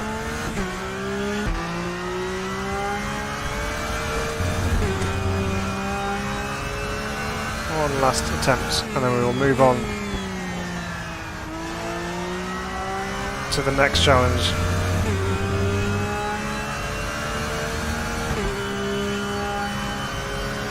But yeah, I mean, the spray must have been horrific for the guys in the midfield. It's just, I mean, those downforce cars, the prototypes kick up a whole lot of spray anyway, so.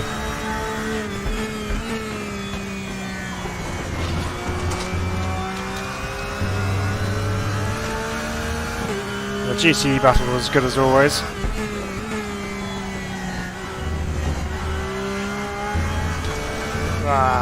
Gone. Right. We will come back to that. We might change car again, because why not? But we'll come back to that next. Let's close that off. We don't need that going on there. Right. They're so close. They're only 52 positions outside of it. So here we go then. Last one to try, at least. Hillclimb Madness. Now, do we get choice? We do get choice. Oh! Would you look at that? I didn't know we had the E36 in here. I knew we had the 1 Series. Where's this come from? Right, well we're going to go with that then, aren't we? Obviously. That is so cool. Right. Proper hill climb car. From the great Georg Plaza.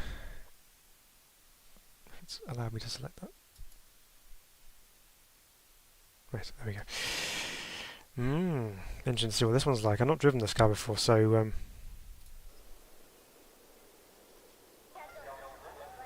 this should be interesting. Right. Another Judd V8. Get ready for the lights on the right. And we're away. Now, this is a long hill climb section. I don't know it particularly well.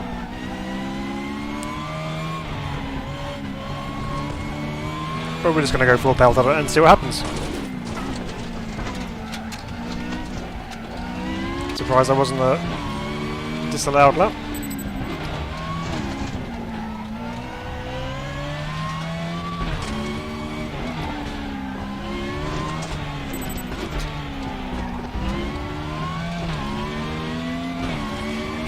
With this hill climb and these mad hill climb cars, you really just hang on.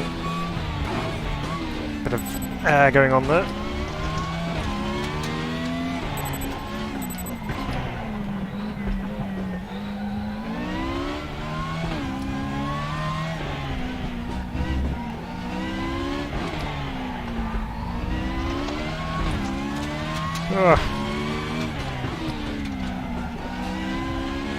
So we did a virtual Berggrennen video where we tried a few different bits of machinery along this hill climb. That's a wall. Keep going.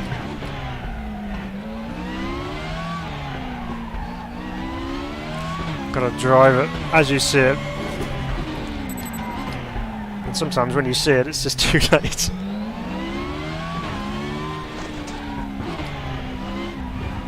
Right, through the town, over the curbs. Oh! Come on, Phil. Let's try that again with less crashing. Hard to do, but we'll see. Yeah, Corvette were really flying at the start. Apart from me there, which wasn't flying at the start because I missed the green light, but we're okay.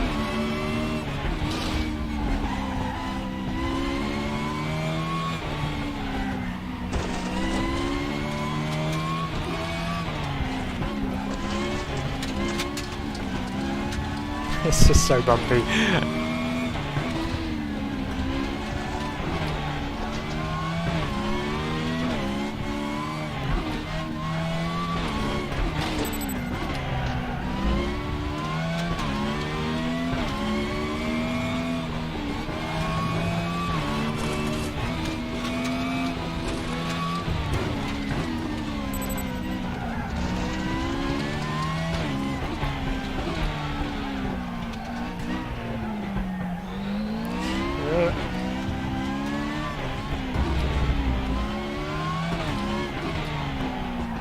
Start to get a little bit more familiar with it as you go through.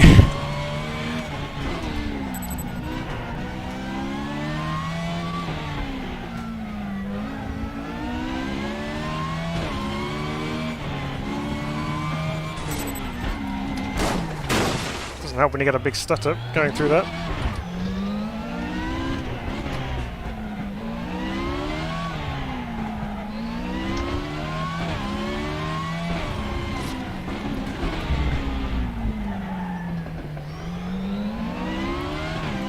Not sure if we got damage on or not. Oh, we're okay for now. It's that wall again. Oh, that's disallowed it. Fine. I will take my medicine for that. I deserve that. That was rough driving. Right. Okay, so it doesn't feel as planted as the other two cars, but we'll persist with it.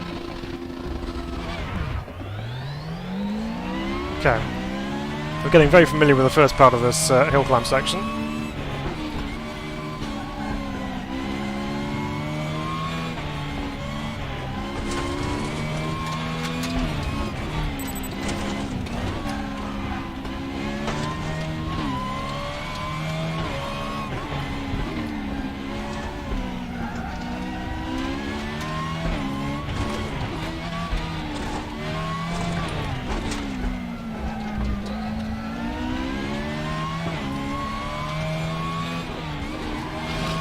Try not to do my best Peter Solberg impression by having my mouth wide open, catching flies. But sometimes the concentration is just that high, you almost forget to do the rest of your body functions, such as controlling your face.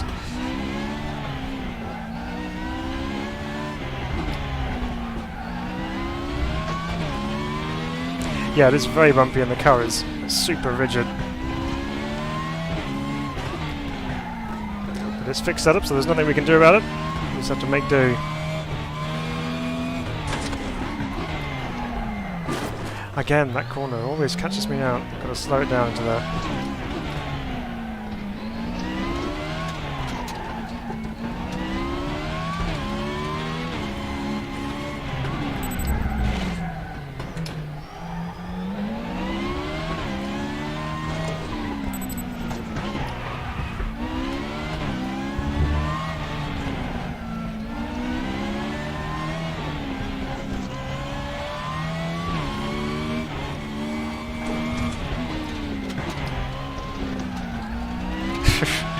Everything just comes up at you so quickly, you gotta be well on the ball.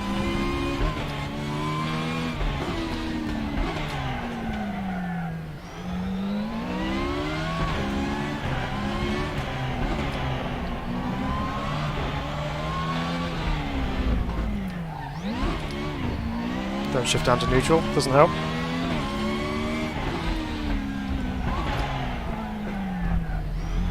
Oh, that's close.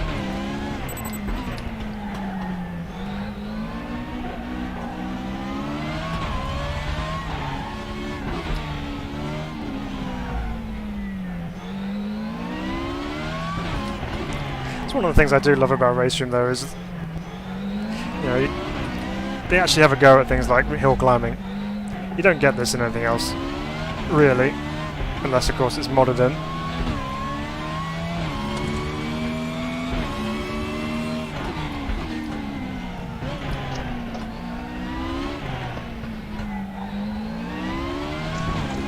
It's a good workout for your forearms as well.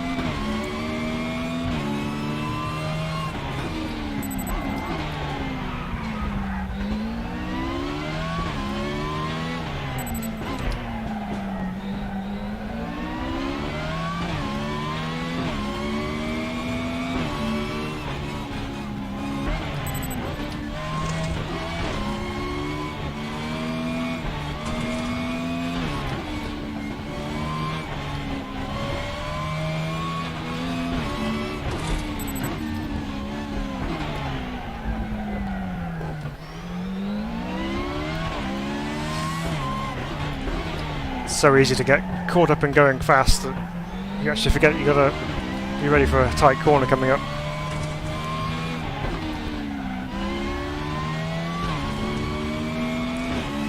Eyes are on stalks, trying to see what's coming up.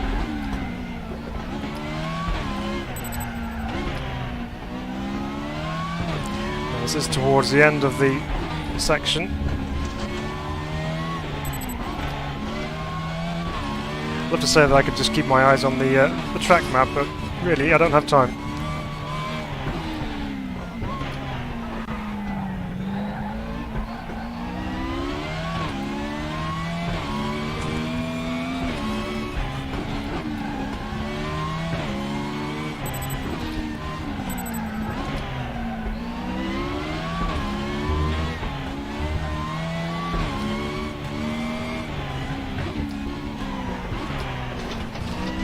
Now would not be the time to have an off track.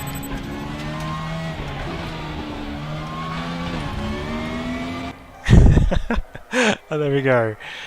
How did we do on the leaderboard there? Probably miles off.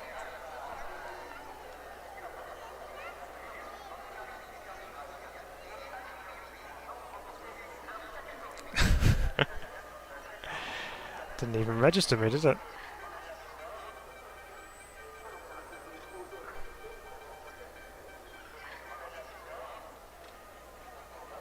Didn't even register me. Okay. So it was a 4:53. So even that would have put me where would that have put me? Oh, there we go. I'm 169. Okay, so that's not too bad. I am going to change car though, because as much as the E36 is cool, I'm gonna try one of the other ones because I think I'll probably be a bit quicker in the 1 series actually.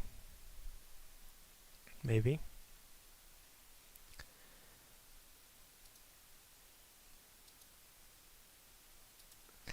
But that's cool. I didn't know that E36 existed on RaceRoom, so yeah, nice to know it's there.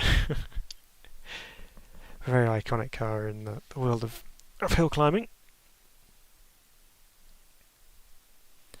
Just I love the mentality of hill climbing, where you just take like a fairly standard type body shell and then just overlay it on like a space frame chassis and put some ridiculous engine in it, put huge aero on the stuff, and just drive it. Oh, okay, this is going to be a very different experience. So let's see how we get on here. Got a little bit of time to find.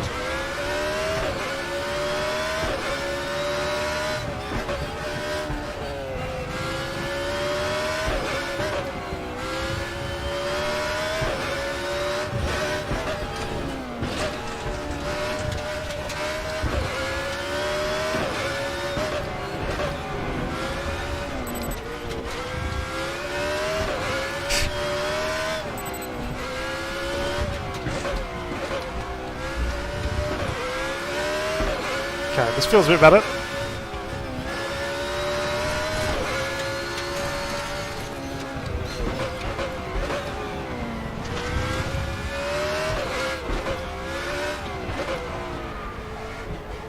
Much tighter.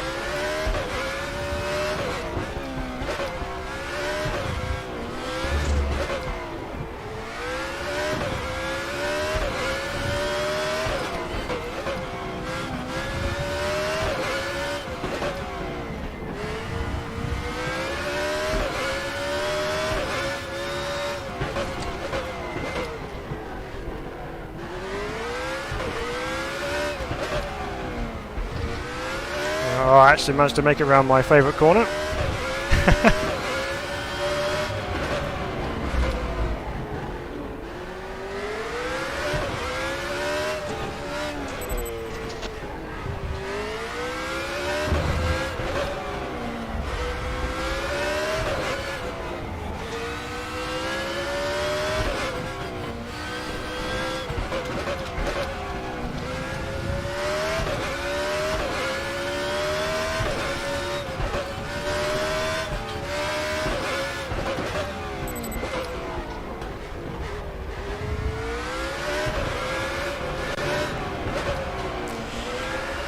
Talking too much through here just because I'm trying to concentrate.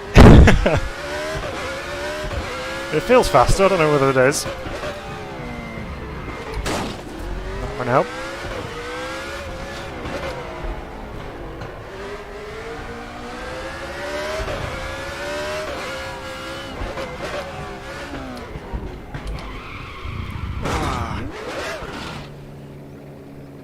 Shifted to neutral and then back to first again. That's not the way to set a fast time. Oh, honestly, I thought I'd do a good time there, but oh well. Let's try again.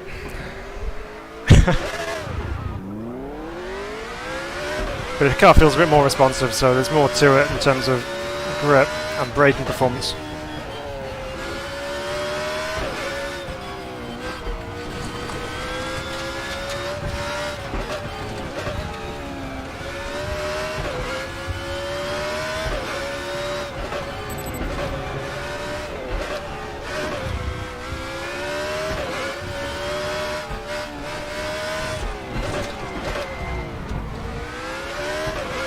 Well, don't know how that stayed together.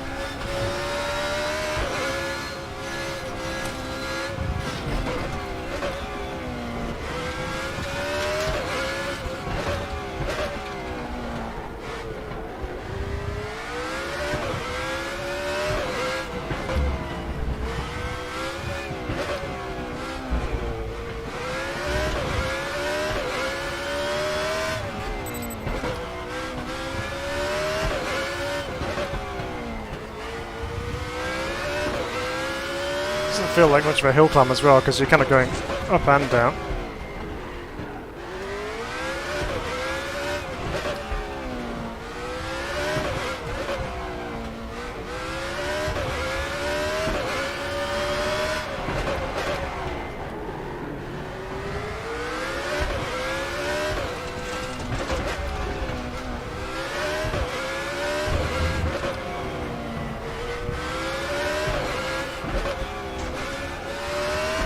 That's the hotel.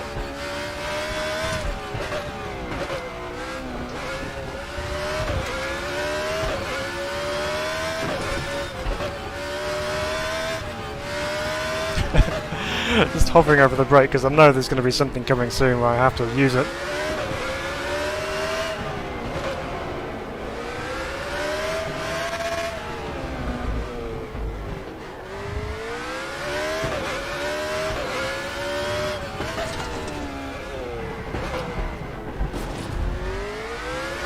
Just bouncing off the wall there, so ideal line.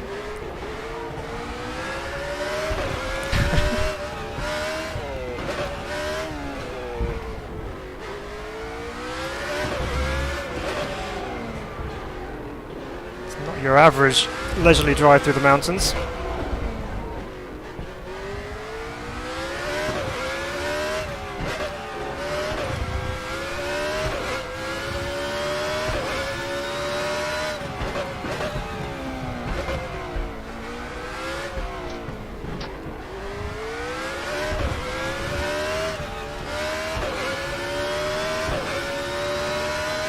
car sounds so good.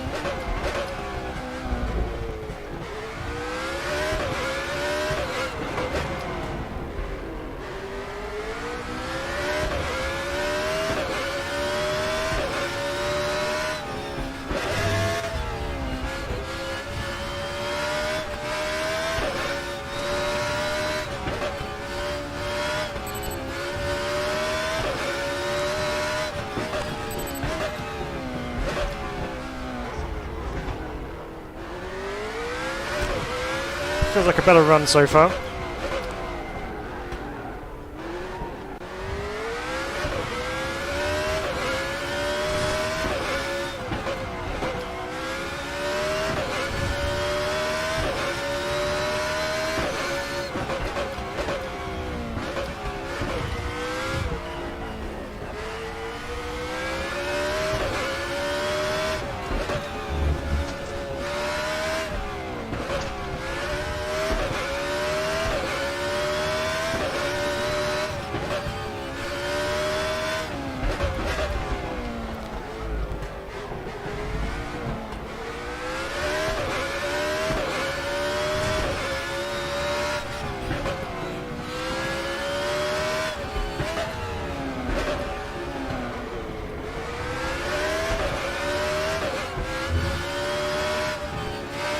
So easy to lose concentration towards the end of the run.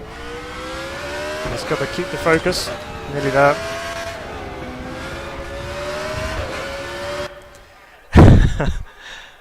For 44. Finish. Where's that put us? Please tell me I've done it. Yes, P70. Just a mere 18 seconds off the leader. That's okay. And a couple of bumps.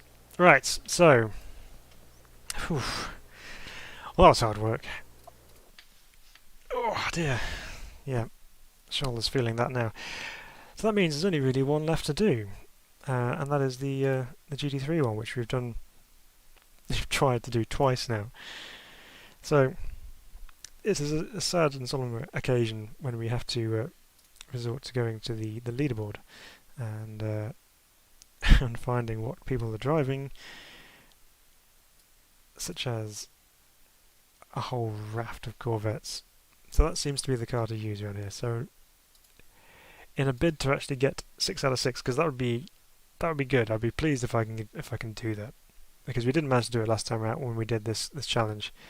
So if we can get 6 out of 6, then I can be happy. So we're going to go with this Whelen Callaway Corvette here and see if we can actually get this done, because we're not far off. I think I'll have to double check on the leaderboard again, but I'm pretty sure we're only like 6/10 off. But with the right car, then we might be able to do that, because it's quite clear that the Corvette is the the quickest car on this particular track. So let's check the leaderboard here once more. Yeah, I'm going with the Corvette. Yeah, I know, relented. So how far off we? So it's 2:05.4. Yeah, so we're about half a second off. So we can do that, can't we? It's only half a second. What's half a second? It's nothing, is it? Okay, rumbly Corvettes. I've not driven this car before, but I'm sure it's good. Do love a good rumbly Corvette though. It's a shame that the new Corvette has the flat plane crank, which is, it's a nice car at the best of times. Yeah, 40%. It's a nice car at the best of times, but it's not quite the same as having a big rumbly V8 engine.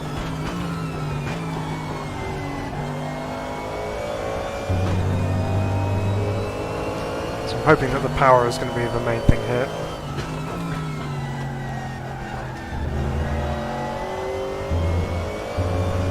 Feels not too bad so far. It's probably way off the pace, but as we saw when we jumped in the the Cupra over the Honda, how much of a difference it was. Oh, that's absurd. Probably 4 tenths up already.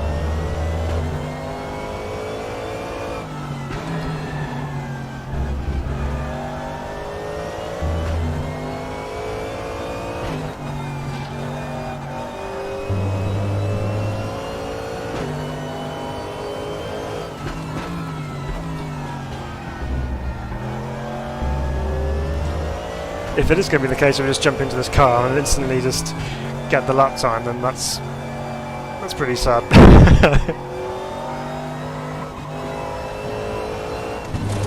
Oh, we're not going to get it this time.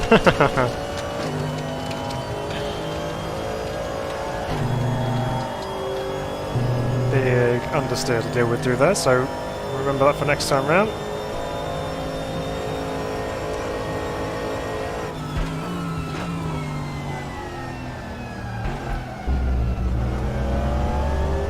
Get it slowed up more as well. Maybe it is all about brute force, because it doesn't have as good grip through the corners. Drive it differently. Right, so let's go for a clean lap this time.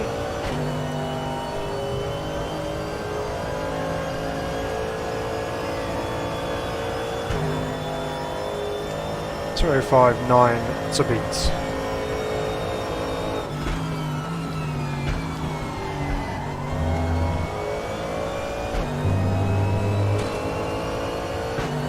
Through the fast stuff, the car doesn't feel too bad.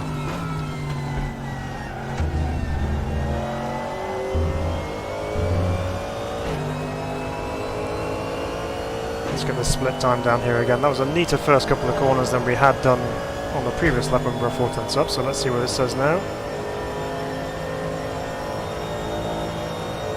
Oh. Maybe neater, but not quite as quick.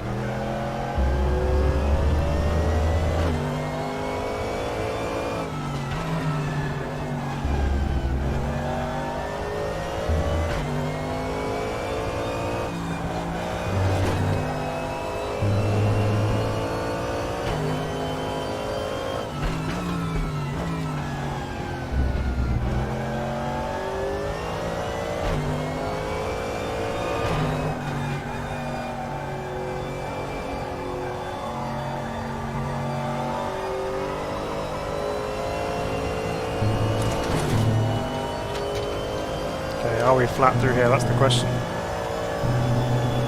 Of course we are. We're still 3 tenths up, so that's not too bad.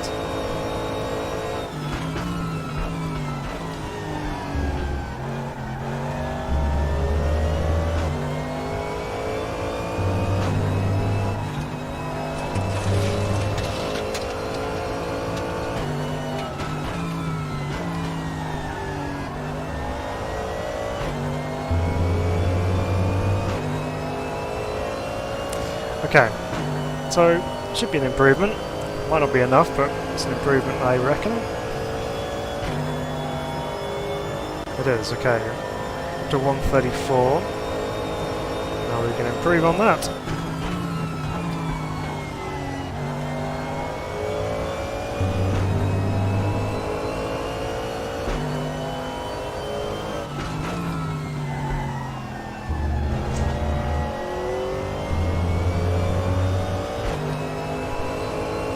So we're green on the delta, which is nice. A couple more tenths and that should do us.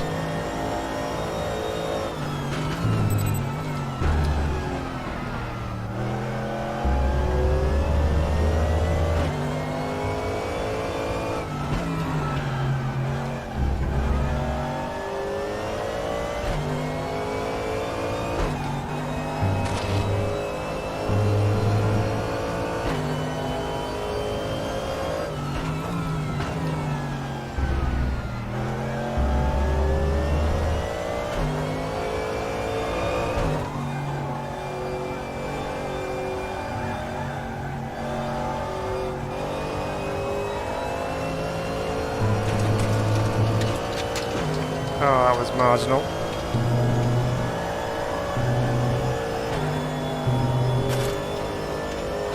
Lost some time though, but it's okay.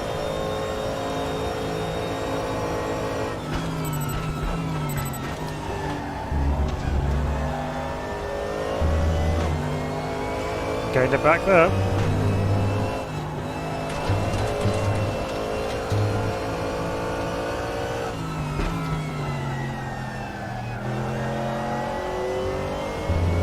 Okay.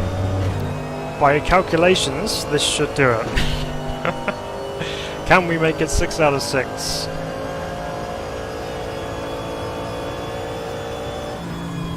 The answer is yes. 97th, that'll do for me. Not massively into the top 100. But it shows you that if you have the right car on the right circuit, that's all you need. Didn't take us long to get there in the end after all our struggles with the Audi and then the Porsche. But there we have it. Top 100 in every competition in RaceRoom. Barring of course the ADAC GT4s and all that kind of stuff, but the monthly competitions, shall we say. So that was fun. And the first time we've actually been able to achieve that challenge, so that's good. I hope you enjoyed watching along with us this evening. Thank you for joining us, even though Le Mans is going on, which I should be going to catch up with very soon. But thank you again for watching along. We really appreciate having you guys with us on the channel. It's good to be back live again with you, and really enjoy doing these kind of challenges, doing something different, having a bit of fun along the way. But we'll be looking to do something else in the near future, maybe with some of these challenges. But definitely be back in RaceRoom at some point. But hope you enjoyed the stream. If you did, please hit the like button, because it does help the channel, it does help the video, it helps get it seen by people, so we really appreciate it. And if you really liked it, feel free to share it on social media, whatever you want to do. But if you haven't subscribed to the channel as well, please do subscribe to the channel. We'd love to have you on board as one of our Sim Racing Bible teammates, and be part of the community that we have going here. You guys are awesome, so it's really good that you've been commenting along, and it's been good having some conversation with you guys, so really appreciate it. But thank you very much. We will see you live this time next week, and who knows, there may be another video in between. Stay tuned for that. But until next time, we will see you very, very soon indeed. Bye bye for now.